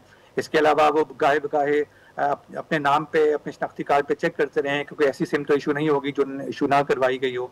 तो इस किस्म की तो ड्यूल रिस्पॉन्सिबिलिटी है, पीटीआई अपने एंड पे एक्शन ले रहा है, और सब्सक्राइबर की भी जिम्मेदारी है कि वो अपने सिम के हवाले से उसकी अवेयरनेस होनी चाहिए और वो कोई ऐसी सिम इस्तेमाल ना करे जो उसके नाम पे ना हो। तो ये एक मिलजुल की एक चीज़ जो है प्रॉपर तरीके से चीज़ चल सकती है। अच्छा काशिद, आखिर में एक और अवामी मामला आपके सामने रखना चाहूँगा, और अगर आपके इल्म में है तो ज़रूर उसमें हमारे इल्म में भी इजाफा कीजिएगा। ये जो पीटीआई अप्रूव्ड और नॉन पीटीआई अप्रूव्ड जो मोबाइल्स होते हैं, लोग प्रेफर करते हैं बहुत सारे कि जो अगर कॉस्टली हैं तो जी आप नॉन पीटीआई अप्रूव्ड आप ले लें, उसको किसी तरीके से इंटरनेट पे मामला चलाते रहें और पैच करवा लेते हैं लोग लेकिन उसके बाद फिर बहुत सारे ऐसे सॉफ्टवेयर्स भी आ जाते हैं जिससे वो खुल भी जाते हैं। तो इस पे क्या डायरेक्टिव्स हैं, ये सही करना या ऑब्वियसली सही तो नहीं है करना, तो इस पे मैं चाहूँगा थोड़ी सी अगर आप रहनुमाई करना चाहें। आइडेंटिफिकेशन केस देखें, जो मोबाइल फ़ोन हैंडसेट की रजिस्ट्रेशन का प्रोसेस है ना, वो सिर्फ इसलिए सब्सक्राइबर्स की आसानी के लिए बनाया गया है कि सब्सक्राइबर जो हैं एक सेफ तरीके से अपने मोबाइल फ़ोन डिवाइस को रजिस्टर करवा सकें और उसको इस्तेमाल कर सकें। अगर आप किसी भी गैर कानूनी तरीके से किसी शॉर्टकट के ज़रिए कम पैसे दे के चाहेंगे कि अपने फ़ोन को रजिस्टर करवा लें, तो वक्ती तौर पर तो शायद आपका फ़ोन हैंडसेट रजिस्टर हो जाए, लेकिन लॉन्ग रन में आपका सेट बंद हो सकता है, क्योंकि पीटीआई मुख्तलिफ किस्म के एनालिसिस करता रहता है, और अगर कोई भी सेट क्लोन होता है या कोई टेम्पर्ड सेट सिस्टम में मौजूद पाया जाता है तो उसको फौरी तौर पर बंद किया जाता है। तो इसका मतलब है कि एक बंदा अपने एक सब्सक्राइबर अपने कुछ पैसे बचाने के लिए गलत तरीके से अपना सेट रजिस्टर करवा भी लेगा, तो मुस्तकबिल में उसे परेशानी का सामना करना पड़ सकता है और किसी कानूनी तौर पे भी उसको मसाइल का सामना करना पड़ सकता है। तो इसलिए पीटीआई तो हमेशा से इस चीज़ को एडवोकेट करता है कि जो गवर्नमेंट का टैक्स है उस टैक्स को पे किया जाए, जो एफपीआर कलेक्ट करता है, और उस टैक्स को पे करके अपने जो भी कानून है उसके मुताबिक डिवाइस रजिस्टर करवा ली जाए और उसको इस्तेमाल किया जाए, ताकि कोई किसी भी किस्म की पेचीदगी या कॉम्प्लिकेशन जो है सब्सक्राइबर के लिए ना हो। ठीक है, बहुत शुक्रिया काशिफ साहब, बहुत अच्छा लगा आपसे बात करके, it was very insightful at this. और ये भी कि पीटीआई बहुत तेज़ी से काम करती है, वो पैच फ़ोन्स जो लोग उसमें जैसी सिम डालते हैं इन अ वीक और 2 आइडेंटिफाई आमतौर पर हो जाते हैं, उनका फ़ोन लॉक हो जाता है। That's what happens basically. इसी के साथ एक ब्रेक ले रहे हैं, दोबारा हाजिर होंगे।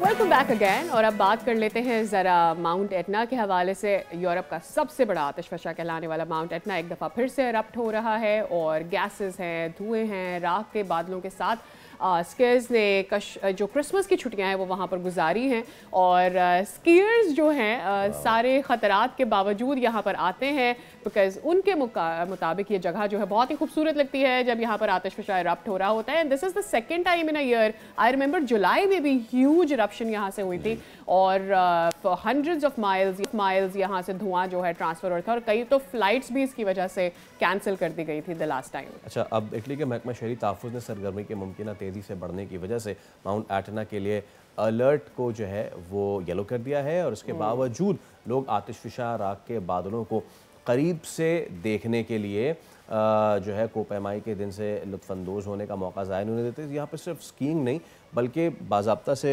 पूरा टूरिस्ट डे होता है। द पीपल वहाँ पे लोगों को सूट पहना के सिर्फ यहाँ पर आता है इसलिए कि उनको यहाँ से इरप्शन देखनी होती है, और अगर इरप्शन के लिए रेडी हो यानी धुआं वगैरह ऑलरेडी उठ रहा हो तो लोग यहाँ देखने आते हैं। अदरवाइज भी आई मीन ये एक टूरिस्ट स्पॉट है, मतलब अगर यहाँ पर हम ना भी हो रही हो इरप्शन तो भी लोग सिर्फ इसलिए देखने आते हैं कि जी ये है वो मशहूर ज़माना माउंट एटना जहाँ से हर साल तकरीबन 1-2 बार बल्कि 2-3 दफ़ा इरप्शन तो हो ही जाती है। ऑलराइट, चलिए आगे बढ़ते हैं and let's start next segment and that is 2025 का साल है पाकिस्तानी बैडमिंटन के लिए, वो बड़ा ही ज़बरदस्त साबित हुआ है और वो शनाख्त जो है पाकिस्तान की है जिसने आलमी सतह पर सब्ज़ हिलाली परचम बुलंद किया है। आज ऐसी ही एक स्टार हमारे साथ मौजूद हैं।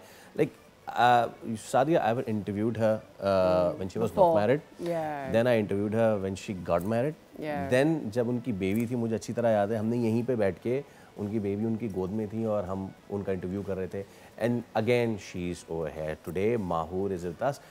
टोक्यो ओलंपिक्स 2020 की इफ्तिताई तकरीब में कौमी परचम थामने का एजाज़ भी इन्हें हासिल हुआ और माशाल्लाह से 8 सालों से मुसलसल कौमी बैडमिंटन चैम्पियन जो हैं वो चली आ रही हैं। और रिसेंटली उन्होंने जो नेशनल गेम्स हुए कराची में 2 गोल्ड और 1 सिल्वर मेडल जीता और एक बार फिर अपनी बढ़तरी साबित की। हम उनके बारे में और क्या ही बताएं। चलिए डायरेक्ट चलते हैं माहूर के पास। अस्सलाम वालेकुम माहूर, सबसे पहले congratulations once again, congratulations. How is the experience national games का कराची में, पहले तो बताइए। वालेकुम सलाम, thank you.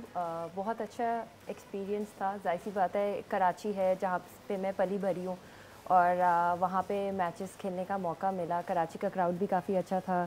Sindh sports complex में हमारे मैचेस हुए और फिर मैंने अल्हम्दुलिल्लाह से सिंगल्स का और जो हमारा टीम इवेंट था उसमें गोल्ड मेडल लिया और ये 3rd टाइम है कंसेक्यूटिव नेशनल गेम्स में कि मैंने गोल्ड मेडल लिया सिंगल्स में और टीम इवेंट में। Right, and before we go any further, here are the medals अगर आपने देखे नहीं हैं।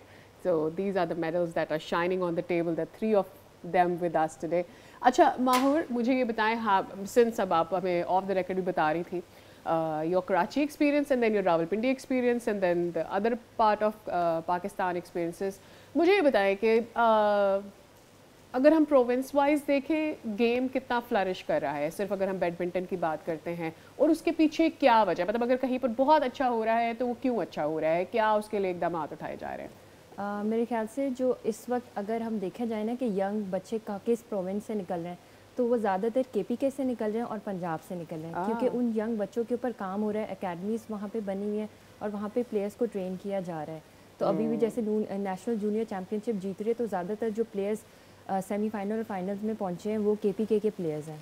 राइट माहूर, हमारा जो अब देखें, since you belong from that pedigree ना, your father, your younger sister and then you as well, तो एक पूरी एथलीट फैमिली है, तो वहाँ से तो सपोर्ट मिलती है। हम, आप क्या समझती हैं नाउ, अब आप प्रो हो रही हैं, you are going to the seniors and we would love, जैसे एहसामुल हक टेनिस खेला एंड नाउ ही इज़, वो चला रहे हैं टेनिस को एक तरह से पाकिस्तान में, वी वुड लव कि आप जैसे लोग जाएं और इन चीज़ों को देखें, क्योंकि आप ग्रास रूट से चीज़ें देखती हुई आ रही हैं। इनिशियली क्या चैलेंजेस आए जब शुरू किया एंड ऑल, जैसे कि आपने सिंध स्पोर्ट्स बोर्ड की बात की, हम बहुत पहले वहाँ पे खेलते थे, तो जो सिचुएशन, जो हालात है कंसिडरेबली बेहतर तो हुई हैं, बट स्टिल क्या समझती हैं, क्या मज़ीद बेहतरी होनी चाहिए हमारे सर्किट में, जिससे इतनी कम फैसिलिटीज़ के साथ भी अगर हम जीत रहे हैं, बेहतर हो जाए, तो फिर क्या ही बात हो। अगर मेरी भी करियर में बात की जाए कि सबसे ज़्यादा मुझे क्या चीज़ मुश्किल पेश आई है तो वो यही है कि हमारे यहाँ पे लैक ऑफ फैसिलिटीज़ हैं। मतलब खेलने वाले बहुत लोग मौजूद हैं, बहुत बच्चे इस तरह के जो मुझे मैसेज करते हैं हम लोग खेलना चाहते हैं, लेकिन उस लिहाज से कोर्ट्स नहीं है। अगर कोई अच्छा कोर्ट भी है तो वो जैसे वो प्राइवेट कोर्ट है, तो आपको मेंबरशिप लेनी पड़ेगी और उस मेंबरशिप की फ़ीस इतने ज़्यादा तो वो हर कोई अफोर्ड नहीं कर सकता। उसके साथ साथ कोचेस का भी मसला है कि कोचेस भी बहुत मतलब अच्छे हैं लेकिन बहुत कम है, बहुत मुश्किलों से कोई आपको खिलाने वाला मिलता है। तो अगर मेरे ख्याल से अगर फैसिलिटीज़ बैडमिंटन कोर्ट्स बन जाएँ, और जैसे एक मेरी बच्चे की मामा से बात हो रही थी, वो ये कह रही थी कि हमारे घर से ना कोर्ट बहुत ज़्यादा दूर है, 20-25 मिनट्स दूर है, तो हम इतना ट्रैवल नहीं कर सकते, मेरे लिए काफ़ी मुश्किल होता है, मैं खुद ही एक वर्किंग लेडी हूँ और फिर अपने बच्चे को लेके जाना। तो अगर उसी नज़दीक हमारे इलाके में ही अगर कोर्ट्स बन जाएँ तो बच्चों के लिए और पेरेंट्स के लिए काफ़ी आसानी होगी। और यू नो व्हाट, बैडमिंटन ऐसा गेम है, जैसे हम कहते हैं ना क्रिकेट, आप बल्ला ले लें और सड़क पे खेले तो स्ट्रीट गेम, इसी तरह भी रमज़ान आएंगे या भी सर्दियां चल रही हैं तो ये पॉपुलर स्पोर्ट है। बच्चे गली में नेट लगा के खेलना शुरू कर देते हैं। यू नो, प्रो रैकेट और योनेक्स का फिर नेट गट वट, वो तो एक अलग, उसको अलग रखें ना, बट ये इतना महंगा स्पोर्ट्स नहीं है जब आप इसको पब्लिक में मशहूर करना चाहें। am I right? अपने when we were growing up, तो हमारे बैग के अंदर अगर जो चीज़ें होती थी उसमें अ पेयर ऑफ रैकेट ज़रूर होता था, और अगर आपका कोई दोस्त आपके साथ खेलता है लेट्स से बैडमिंटन, तो आपके पास एक अगर रैकेट है, the other person can have racket, shuttles उतने एक्सपेंसिव नहीं होते, यू कैन प्ले।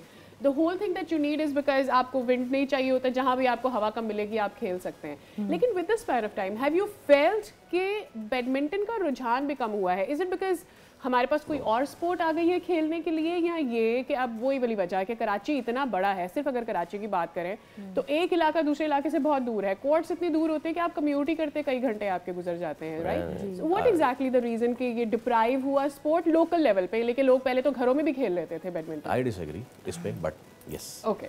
लोग घरों में भी खेलते हैं, गलियों में भी खेलते हैं, जाहिर सी बात है एक नए स्पोर्ट भी है, जैसे पेडल की बात है, कुछ बच्चे उनका इंटरेस्ट उसकी तरफ भी गया है। फैसिलिटीज़ की भी बात है, जैसे मैंने बताया कि बाहर तो आप फॉर फन खेलते हैं, लेकिन जो हमारे मैचेस होते हैं वो इंडोर होते हैं। तो अगर आपने उसमें एक्सेल करना, प्रॉपर ट्रेनिंग चाहिए, तो वो आप कोर्ट के बगैर तो नहीं खेल सकते। तो उसके लिए आप मतलब स्ट्रीट पे खेलना ऐसे ही बेकार ही है। तो जाहिर सी बात है जब फैसिलिटीज़ होंगी, कोर्ट्स होंगे, कोचेस का पता होगा, एक मतलब प्रॉपर सिस्टम होगा कि यहाँ पे एकेडमी है, हमने इधर जाना है, हमें यहाँ पे कोच भी होगा, हमारी रनिंग की भी होगी ट्रेनिंग, हमारी वहाँ पे जिम ट्रेनिंग भी होगी। तो मेरे ख्याल से उस तरह प्लेयर्स को आसानी होगी, सबको पता होगा, एक गाइडेंस होगी, प्रॉपर चैनल होगा।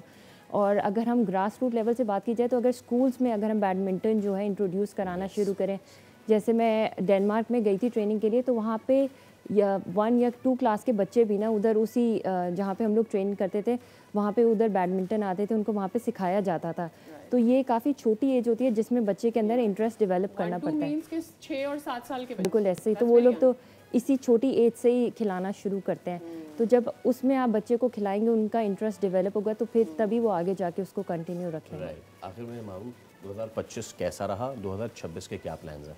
2025 काफ़ी अच्छा ईयर रहा मेरे लिए। मैं वापडा को रिप्रेजेंट करती हूँ टूर्नामेंट्स में, लोकल टूर्नामेंट्स में। तो वापडा का इंटर यूनिट था, अल्हम्दुलिल्लाह से वो भी मैंने विन किया। उसके बाद फिर नेशनल गेम्स हुए, नेशनल गेम्स में भी सिंगल्स टीम इवेंट में गोल्ड मेडल लिया और डबल्स में सिल्वर मेडल लिया। तो काफ़ी अच्छा साल रहा। और नेक्स्ट ईयर 2026 में एशियन गेम्स हैं, तो इंशाल्लाह मेरी पूरी कोशिश होगी कि मैं पाकिस्तान को उस पर रिप्रेजेंट करूं। और साउथ एशियन गेम्स का भी होने का है कि वो पाकिस्तान में होंगे, तो इंशाल्लाह उसमें भी पाकिस्तान को रिप्रेजेंट करूं और मेडल लूं पाकिस्तान के लिए। वेल मारो हमें बहुत ही अच्छा लगा कि आप आए यहाँ पर माहूर। और सबसे अच्छी बात ये है कि we are very hopeful for the international events में भी आप बहुत अच्छा कर सकोगे। So all the very best for the coming year and thank you so very much for joining us today. Thank you. Alright, तो ये थी माहूर शहजाद। और चलें अब ज़रा हम अपने अगले सेगमेंट की जानिब अगर बढ़ें तो बहुत जल्द बोल की स्क्रीन पे कुछ बहुत ही ज़बरदस्त होने जा रहा है। और वो जो ज़बरदस्त करने जा रहे हैं वो आज हमारे साथ मौजूद है। कोई आम मेहमान नहीं है, बल्कि पाकिस्तानी शोबिस में एक मुकम्मल मयार हैं। You know, from child artist to the powerful performances, जज्बाती मकाल में हो, आंखें नम मिजा हो तो हंसी रुकने का नाम ना ले। बिल्कुल, चाहे फिर वो मेथड एक्टिंग हो या फ़न की बारीकियां हो, हम उनको हर किरदार में अपना लोहा मनवाते हुए देखते हैं। एंड सबसे बड़ी बात यह है कि हमने उनको कॉमेडी ड्रामाज में भी देखा है, हमने उनको सीरियस ड्रामाज में भी देखा, हमने उनको मूवीज़ में भी देखा है। Since being a child star वो अब तक नई बुलंदियां तय करते हुए आ रहे हैं। और अब सबसे बड़ी बात यह है कि वो आपको बोल की स्क्रीन पर भी नजर आएंगे। एब्सोल्युटली। आज हमारे साथ मौजूद हैं none other than Faisal Qureshi. और हमारे साथ इसलिए मौजूद हैं क्योंकि एक बार फिर वो अपनी जादुई प्रेजेंस के साथ आ रहे हैं एक ऐसे शो में जहां बातें होंगी बचपन से लेके आज तक, चाहे सियासत हो, मोहब्बत हो, जिद्दोजहद या गिर कर दोबारा उठने की कहानी। कुछ मुख्तलिफ, कुछ ख़ास। आपके पसंदीदा फैसल कुरैशी, हमारे पसंदीदा फैसल कुरैशी हमारे साथ मौजूद हैं और वो आपको नज़र आएंगे बहुत जल्द बोल्स की स्क्रीन पर, बोल नाइट्स के साथ। तो अस्सलाम वालेकुम फैसल भाई, गुड मॉर्निंग सर, और बहुत शुक्रिया सबसे पहले तो आपके वक्त के लिए। इब्तदाइये में ना एक चीज़ जो है वो सादिया बताना भूल गई, वो भी मैं बता देता हूँ। एक बहुत ही प्रोलिफिक ऑफ स्पिनर भी हैं फैसल कुरैशी और कैप्टन हैं शोबिज़ 11 के, और इनके अगेंस्ट खेलने का मौका भी मिल चुका है। तो फैसल भाई बहुत बहुत शुक्रिया वक्त के लिए। सर क्या कुछ होने जा रहा है, थोड़ा सा अगर स्नीक पीक दे सके आप हमें। यार अस्सलाम वालेकुम सबसे पहले तो, और बड़े दिनों के बाद वापसी हो रही है बोल टीवी पे। काफी दिनों से बातचीत चल रही थी, फाइनली डिसाइड हुआ कि यार कुछ किया जाए, और फिर एक मजे का शो प्लान किया पूरी टीम ने। And I am back on Bol entertainment, और मजे के गेस्ट हैं, मजे की चिट चैट है, लेट नाइट शो है, तो ऑब्वियसली मजा तो आएगा लोगों को, लोग एंजॉय करेंगे। एब्सोल्युटली। और जब आप होस्ट होंगे ना, आई एम श्योर लोग बहुत ज़्यादा एंजॉय करेंगे। फैसल मुझे ये बताइएगा कि what is the idea behind Bol nights. Obviously जब हम नाइट शोज देखते हैं that there is a lot of fun, बहुत सारी अंदर की खबरें भी निकल रही होती हैं और बहुत सारी इंजॉयमेंट भी होती है। सो थोड़ा सा हमें हिंट तो दे कि क्या होने जा रहा है बोल नाइट। लेकिन जान पूछ के तो हमने कभी भी, मैं तो कम से कम कोशिश करता हूँ कि कोई ऐसी हरकत ना करें कि जो बिला वजह वायरल होने की जो आजकल वो चल गया है। लेकिन बड़ा मतलब मजे की कॉन्वर्सेशन है। दो लोग बैठ के बात करते हैं और मजे की बातें हैं। बहुत सारे गेस्ट ऐसे हैं जिनके साथ पुरानी दोस्तियां भी हैं और उनके साथ जो चिट चैट है वो बड़ी डिफरेंट है। होप कि लोग उस चिट चैट को एंजॉय करेंगे। लोगों के फेवरेट लोग हैं तो मज़ा तो आएगा। आई एम श्योर मज़ा आएगा लोगों को। ऑलराइट, अच्छा फैसल भाई हमारे साथ ही रहिएगा क्योंकि आपने भी बात की ना द वायरलिटी एंड ऑल, उस पर भी आपसे बात करेंगे, लेकिन हमारे पास एक टीज़र भी है दिखाने के लिए जितनी हमने बातें की हैं। तो जरा बोल नाइट्स की जो लेटेस्ट एडिशन आने जा रही है विद फैसल कुरैशी, उसका एक टीज़र आपको दिखाते हैं। 25 ड्रामे चले हैं। तरीका अक्सर कमाल के दिमाग में क्यों आता है?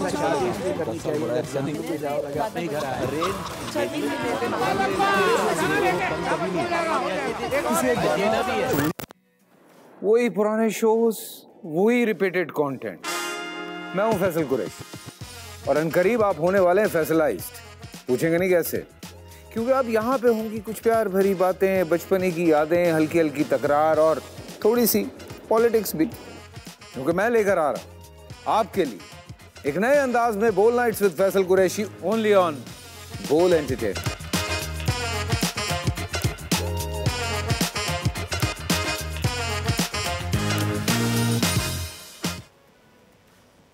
और जिसे बोलते हैं ना teaser should be teaser, it was teasing, क्योंकि अब ये तजस्सुस पैदा हो रहा है कि भैया इसमें ऐसा क्या हो रहा है जो नहीं चल रहा है, जो हम रोज देख रहे हैं, इसमें वो क्या ही डिफरेंट होगा।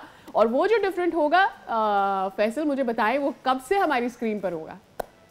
वेरी सून, आई थिंक जनवरी में it will be on air. और जो इस टीजर के पीछे भी आइडिया था वो यही था कि जब से बोल कम बैक करना चाहो, चीजें बहुत सारी रिपीट पे चल रही हैं।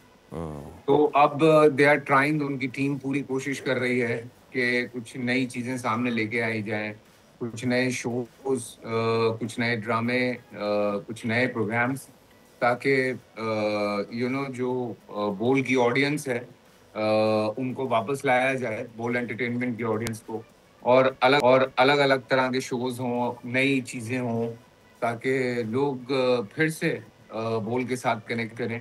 मेरा तकरीबन 2-2.5 साल का साथ रहा है बोल के साथ। और अब दोबारा से they want to come back, तो मैंने कहा यार why not, मैंने कहा let's do it together, और कर रहे हैं बस फिर दोबारा से काम। Absolutely। फैसल भाई अभी आपने बात की कि आप वो नहीं करेंगे जो कुछ भी करें और वायरलिटी वाली थिंग, ये बड़ी ख़राब चीज़ हो रही, बिकॉज उसकी जो स्पैन है ना, वो स्पैन ऐसे ही होता है, द हायर इट गोज़, और जितना तेज़ी से ऊपर जाता है उतने तेज़ी से फिर वो नीचे भी आ जाता है। सो मैं चाहूँगा थोड़ा सा इस पे भी अगर आप गुफ्तगू करें कि इस चक्कर में हमने क्वालिटी कंटेंट को कितना सेक्रीफाइस कर दिया है और इसको मद्देनज़र रखते हुए क्या कुछ किया आप लोगों ने? यार ऑब्वियसली होता यही है कि जब आप एक तो कोई भी प्रोग्राम करने बैठते हैं, कोई भी चीज़ करने बैठते हैं, तो आप इस जहन के साथ बैठते हैं कि यार कोई इस तरह की चीज़ निकालनी है जिसमें कोई इस तरह की बात की जाए, कोई इस तरह की चीज़ की जाए। फिर बहुत ज़्यादा कुछ पर्सनल क्वेश्चंस होते हैं जो मुझे लगता है कि जैसे मेरे शो पे कोई 1-2 चीज़ें थी, तो मैंने गेस्ट से पहले पूछा है, मैंने कहा are you comfortable to talk about this, तो उन्होंने कहा यार श्योर। या किसी ने कहा कि यार मैं सिर्फ वो बात हो गई यार, वो थोड़ा सा देख लेना, उसको एडिट कर देना। तो टीम भी इस चीज़ को अंडरस्टैंड कर रही है, मैं भी अंडरस्टैंड कर रहा हूँ। पूरी दुनिया में जब इस तरह के शोज होते हैं तो फन ज़्यादा जो है वो देखा जाता है। हमने लोगों को ना किसी और तरफ लगा दिया है, हम लोगों को लेके चल रहे हैं कि नहीं नेगेटिविटी ढूंढो, नेगेटिव बातें करो, नेगेटिव चीज़ों में ज़्यादा मज़ा है। तो हम लोगों को गलत गाइड कर रहे हैं। बहुत सारे लोग वो ठीक है आपको स्पाइस नज़र आती है इस तरह की चीज़ों में, लेकिन वो स्पाइस बहुत कम दिनों के लिए होती है। तो उसका हल ये है कि आप अच्छी एंटरटेनमेंट प्रोवाइड करें, लोग हंसें, एंजॉय करें। और भी प्रोग्राम्स चल रहे हैं, मैं बड़ा खुल के नाम लेता हूँ ताबिश के शो का, उसमें कोई ऐसी चीज नहीं होती कि आप कहें कि यार उसमें जो है वो कोई जानबूझ के कोई इस तरह की कंट्रोवर्सी निकालने की कोशिश की जाती है। बिल्कुल भी नहीं होता। एक अच्छा एंटरटेनमेंट होता है, लोग देख रहे हैं, लोग एंजॉय कर रहे हैं। तो ये बात अंडरस्टैंड करने की है कि लोगों को भी एक एंटरटेनमेंट चाहिए। Talk show it's kind of a thing जिसमें लोग बैठ के रिलैक्स करते हैं, अपने पसंदीदा इंसान को जो है वो देखते हैं कि अच्छा ये इसकी लाइफ क्या है, इसने कितना स्ट्रगल किया है, क्या इंस्पिरेशन है। तो ये चीजें बेसिकली फोकस करनी चाहिए रादर देन आप नेगेटिविटी तो कोई किसी बात में भी निकाल सकता है ना। राइट और हम सब जब टीवी के सामने बैठते हैं तो हमारा यही मकसद होता है कि हम रिलैक्स होना चाहते हैं, बिकॉज आजकल किसी के पास भी बहुत ज़्यादा टाइम तो है नहीं है, तो जो भी उसको बाकी चीज़ें हैं उससे बाहर ऐसे ही निकलेगी जब आप उसे एंटरटेन करेंगे। बट व्हेन आई से एंटरटेनमेंट, फैसल आपको भी ऐसा फील होता है कि कई बार होता होगा शायद, and may be you want agree with मी, कि हमारे कभी कभी कॉमेडी करने के चक्कर में खासतौर पर सोशल मीडिया कंटेंट जो बन रहा है, हम लिमिट्स क्रॉस कर जाते हैं, हम लेवल लाइंस क्रॉस कर जाते हैं जो डिसेंसी की होती हैं। कभी कभी हम ऑफेंसिव भी हो जाते हैं। सो आई थिंक वो भी एक सेट करने की दोबारा से ज़रूरत है हमें। Is that, are you going to agree with me और नॉट? असल में ना for us this is a very new thing. हमारे लिए अभी भी ये सब कुछ बहुत नया है और हमें थोड़ा टाइम लगेगा बिकॉज हो ये रहा है कि अभी चाहे वो यूट्यूब पे बैठ के बात कर रहे हैं लोग या वो इंस्टा है या और प्रोग्राम्स हैं, तो एक आपको ना चीज़ सेट करने में थोड़ा सा टाइम लगता है और जब उसको वो समझ आ जाएगी लोगों को, क्योंकि जो अच्छा पढ़ा लिखा आदमी है वो इस चीज़ को अंडरस्टैंड कर रहा है कि यार खामखा नेगेटिविटी प्रमोट करने का कोई फायदा है नहीं।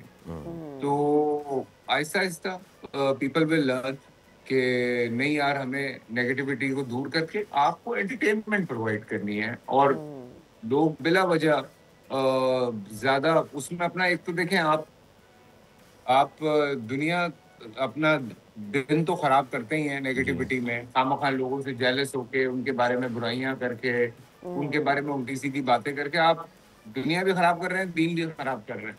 तो बेहतर ये है कि आप एंजॉय करें, अच्छी अच्छी बातें करें, मजे करें, मस्तियां करें और अपना काम करें। यस अच्छा बिल्कुल बिल्कुल ठीक है फैसल भाई, हमने टीजर दिखाया और एक और स्नीक पीक है कि कौन कौन से मेहमान जो हैं वो आ चुके हैं और क्या कुछ होने जा रहा है। If you stay with us once again, हम वो स्नीक पीक भी लोगों को दिखाना चाहते हैं, प्लीज दिखाइए। जी कुरैशी और आपको खुशामदीद कहता हूं bold nights with Faisal Qureshi में।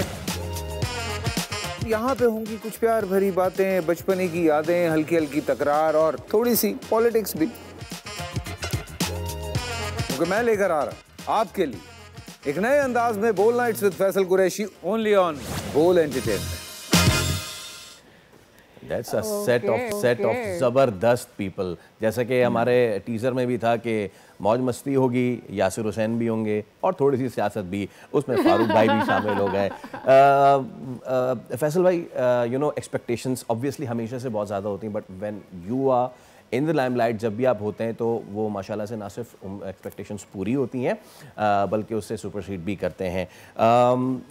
तमाम का तमाम तर ये तजर्बा जो है वो आपका कैसे रहा with different guests and all, उनका कैसा तजर्बा था यहाँ आके इस पूरे शो के ऑरा को लेके?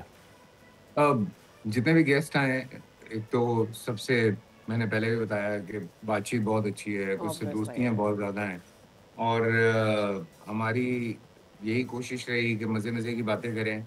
पॉलिटिक्स के ऊपर स्पेशली जो हमारे पॉलिटिशियन आए उनसे कुछ बातों पे डिसएग्रीमेंट होता है, लेकिन मैंने कोशिश की कि मैं उस डिसएग्रीमेंट को मैं ना बात करूं उस पर, बिकॉज मैं कोई पॉलिटिकल शो तो कर नहीं रहा हूँ, मैं एंटरटेनमेंट शो कर रहा हूँ। तो आई लेट देम, मैंने उनको कहा कि आप करें बात, आपने जो बात करनी है, मैं कुछ नहीं बोलूँगा बीच में, मेरा कोई लेना देना नहीं है। आप जब एंटरटेनमेंट की साइड देख रहे होते हैं तो फिर मुझे नहीं लगता कि आपको उसमें खामखा पॉलिटिक्स डालनी चाहिए। Absolutely, absolutely. अगर कोई बंदा कर रहा है उस बारे में बात तो okay fine, he can talk about it और वो करता रहे। और मैं लेट गो करता था कि अच्छा जाने दें।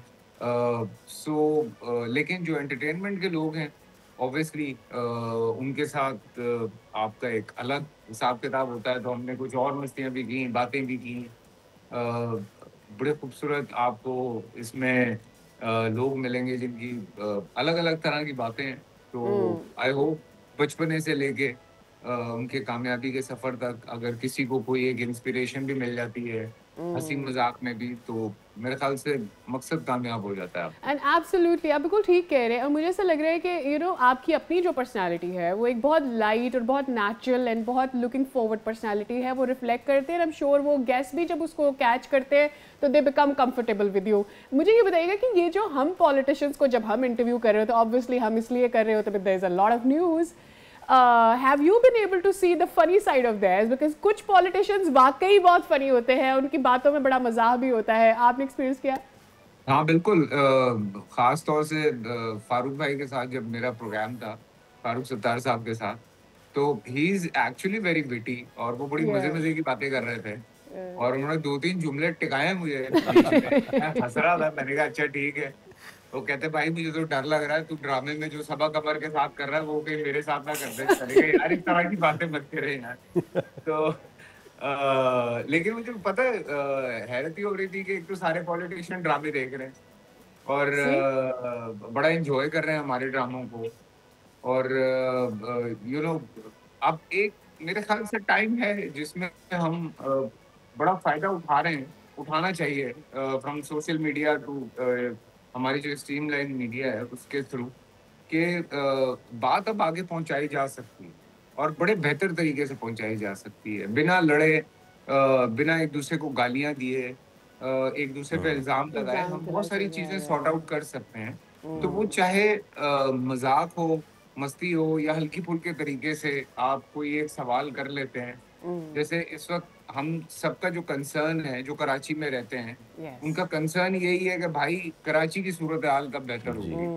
तो everybody is talking about this और हम भी यही चाह रहे हैं कि कराची की सिचुएशन बेहतर हो। रूल्स एंड रेगुलेशंस अगर आप लागू कर रहे हैं तो उन चीज़ों को आपने किस तरह से हैंडल करवाएं लोगों से। फिर लोगों को पहले आप चीज़ें तो प्रोवाइड करें ना। मैं कल रात को इत्तेफाक से जरा दूर गया था शादी पे, होश आ गया मुझे। मैंने कहा यार क्या हशर किया हुआ कराची का, वरना नॉर्मली तो हम लोग यहाँ DHA वगैरह में घूमते रहते हैं तो हमें इतना पता नहीं चलता। मैं सीरियसली मुझे होश आ गया, मैंने कहा यार क्या हशर किया हुआ है कसम से पूरे कराची का। और किस तकलीफ से लोग रोजाना गुजरते हैं, किस जहनी अजियत से गुजरते हैं। और वो एक जो लोगों के अंदर गुस्सा पैदा होता जा रहा है, वो वजह यही है कि वो खामखा हॉर्न बजाना, एक दूसरे को ओवरटेक करना, बिला वजह सड़कों पे लड़ाई करना। तो there are lots of reasons जो बहुत सारी वजूहात की वजह से पैदा हो रही हैं। तो वो सारी चीजें अगर मैं कहीं थोड़ा डिस्कस करता रहा तो मैं बड़ा लाइटर वे में करता रहा हूँ कि भाई खुदा के लिए कराची का भी कुछ कर लें। तो बिकॉज अभी रिसेंटली मेरा लाहौर भी जाना हुआ, मैं वहाँ पे भी देख कर आया हूँ। जो सिचुएशन वहाँ पर है उसके बिल्कुल बरक्स है कराची में। तो बड़ा दुख होता है बिकॉज हम यहाँ रहते हैं, हमने बहुत कुछ अर्न किया है यहाँ से, तो और ये कराची बहुत कुछ दे रहा है पूरे मुल्क, तो इसका ख्याल करना बहुत जरूरी है। तो मैं जितने भी पॉलिटिशियंस आए मैंने उनसे ये बात जरूर छेड़ी, ऑफ कैमरा भी छेड़ी है, ऑन कैमरा भी छेड़ी है कि हमें इस शहर का ख्याल करने की बहुत ज़्यादा ज़रूरत है और लोग बहुत परेशान हैं, सीरियसली लोग बहुत परेशान। बिल्कुल ठीक है फैसल भाई, एक तो ये कि आपने अपनी गुफ्तगू में कहा कि सियासतदान ड्रामे देख रहे हैं, चलें फ्रॉम कर रहे हैं तो देख रहे हैं कि ट्रांजिशन बहुत अच्छी है। और दूसरा है कि फारूक भाई ने आपने कहा फारूक भाई कह रहे हैं मैं डर रहा हूँ। देखिए फारूक भाई डर रहे हैं तो सोचे क्या ज़बरदस्त शो होगा। बहुत शुक्रिया फैसल कुरैशी हमारे साथ मौजूद थे। Looking forward for the show and best of luck आपको और बोल एंटरटेनमेंट की टीम को। बोल नाइट्स बहुत जल्द hitting your screen soon. Well, Lahore की बात कर रहे थे फैसल कुरैशी, तो चलिए लाहौर चलते हैं। लाहौर की बात कर रहे थे तो लाहौर ही चलते हैं और आपको बताते हैं कि बसंत की इजाज़त, तो ऑलरेडी हम ये आपको ब्रेक कर चुके थे कि 3 दिन के लिए बसंत मनाने की इजाज़त होगी लाहौर में और पंजाब हुकूमत ने इसकी इजाज़त दे दी है। साथ ही आज़मा बुखारी का बयान भी सामने आ गया है। जो डोर की मैन्युफैक्चरिंग थी उसकी इजाज़त दे दी गई है, लेकिन एक मयार सेट कर दिया गया है। उस मयार के मुताबिक ही आपको डोर तैयार करनी होगी। ख़ास करके जो ग्लास का इस्तेमाल किया जाता है और कोई भी ऐसी धाती डोर बनाई जाती है, केमिकल लगाया जाता है जिससे नुकसान होता है, वो डोर आप नहीं बना सकती है। और एट द सेम टाइम ये भी साइज सेट कर दिया गया है पतंगों का, तो आप ओवर साइज पतंगे नहीं खरीद सकते, ना ही उनको बना सकते हैं। जनाब चलें, अफजाल अब्बासी हमारे नुमाइंदे हमें लाहौर से ज्वाइन कर रहे हैं, उनसे बात कर लेते हैं। अफजाल, क्या क्या नई डायरेक्टिव्स हैं, पहले तो ये बता दें।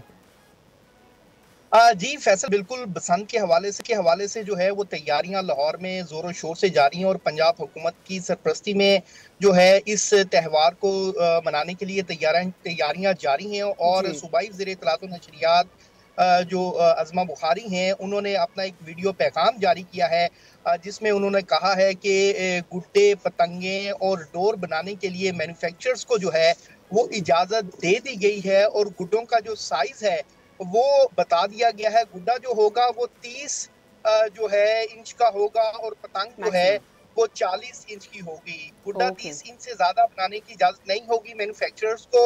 और इसके साथ साथ जो पतंग है उसका साइज 40 इंच जो है वो मुकर्रर किया गया है। और इसके साथ साथ जो बसंत में हम देखते थे चरखी जिसपे डोर लपेटी जाती थी, वो यूज करने की इजाजत नहीं होगी, सिर्फ पिन्ना होगा। पिन्ना जरा जो लोग यूज टू नहीं है बसंत के और पतंगबाजी के, उनके लिए जरा मुश्किल होता है पिन्ने पे डोर लपेटना। चरखी पे जरा आसान होता है, लेकिन एसओपीज में ये चीज वादे की गई है कि जो चरखी होगी उसको बसंत के दिनों में यूज नहीं किया जाएगा। और ये चीज बड़ी कैटेगोरिकली कही गई है हुकूमत की जानिब से कि सिर्फ 6, 7 और 8 फरवरी को लाहौर में बसंत का जो त्यौहार है वो मनाया जाएगा। और इन्हीं 3 दिनों में जो है वो बसंत की इजाजत होगी, पतंगबाजी की इजाजत होगी। इससे पहले अगर कोई भी शख्स जो है वो पतंगबाजी करेगा तो कानून हरकत में आएगा और उनके खिलाफ कार्रवाई। अच्छा, वालिदैन के लिए भी कोई सख्ती है? क्योंकि बच्चों के लिए भी एक एज मुतयन कर ली गई है। अब अंडर एज अफराद करते हैं, पतंग उड़ाते, तो उनके वालिदैन को सजा हो सकती है, कुछ ऐसा भी है क्या? जी बिल्कुल, देखें जो हुकूमत ने कहा है कि 18 साल से कम उम्र बच्चे जो हैं उनको जो है वो पतंगबाजी की इजाजत नहीं होगी। और इस हवाले से गवर्नमेंट ऑफ पंजाब ने जो है वो एक इन्फोर्समेंट स्क्वाड जो है वो तश्कील दिया है जिसमें डीसी लाहौर हैं वो जिसकी सरपरस्ती करेंगे। और इसके साथ साथ लाहौर के तमाम एसीज इस इन्फोर्समेंट स्क्वाड में शामिल होंगे। और साथ में काइट फ्लाइंग एसोसिएशन के लोग जो हैं वो इस स्क्वाड का हिस्सा हैं। और ये तमाम तर लोग जो स्क्वाड है वो इस चीज को इंश्योर करेगा कि कोई भी शख्स जो है वो गैर कानूनी तौर पर जो है वो पतंगबाजी ना करे। अफजाल, फिर अभी कोई एक्शन होता दिखाई दे रहा है? क्योंकि कल परसों की भी गालिबन खबर है कि एक बच्चा बाइक पे जा रहा था, लड़का, और वो भी जख्मी हुआ है, तो पतंगबाजी तो अभी भी जारी है। नहीं, इस हवाले से जो है वो बड़ी सख्ती की जा रही है। और जो भी शख्स जो है वो पतंगबाजी कर रहा है या जिस भी एरिया में हो रही है तो मुतल्लिका एसएचओ है जो है वो जिम्मेदार है इस चीज का और उसके खिलाफ जो है वो पुलिस कार्रवाई कर रही है। और एसएचओ भी अपने तौर पर बड़े विजिलेंट हैं और इस चीज को मेक श्योर करने की कोशिश कर रहे हैं कि इन दिनों में जो है वो पतंगबाजी ना हो। 6, 7 और 8 फरवरी से पहले लाहौर शहर में बिल्कुल भी पतंगबाजी की जो है वो कानूनी नहीं होगी। ठीक है अफजाल, आप हमें अपडेट कर रहे थे, आपका बहुत शुक्रिया। उम्मीद है खैर खैरियत से इतने अरसे बाद दोबारा से पाबंदी उठी है बसंत पे, जो कि एक कल्चरल फेस्टिवल है पंजाब का क्या पूरे पाकिस्तान का, तो उस पर दोबारा से कोई इस तरह की नहीं हो। लोगों की अब जिम्मेदारी बड़ी भारी आयद होती है। एक्चुअली लोगों की जिम्मेदारी है कि जो भी लॉज बनाए गए हैं उन लॉज को फॉलो करें, क्योंकि ये बेहतर होगा। यानी अगर इस साल सक्सेसफुली पंजाब हुकूमत ये पुल अप कर पाती है इवेंट बसंत का, अगले साल और बेहतर चीज़ें होंगी और उससे अगले साल और बेहतरी आएगी।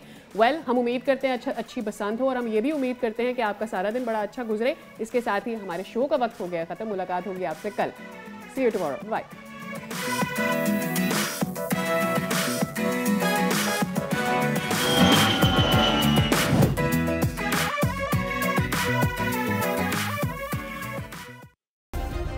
सब्सक्राइब करें और बेल दबाएं ताकि कोई खबर रह न जाए।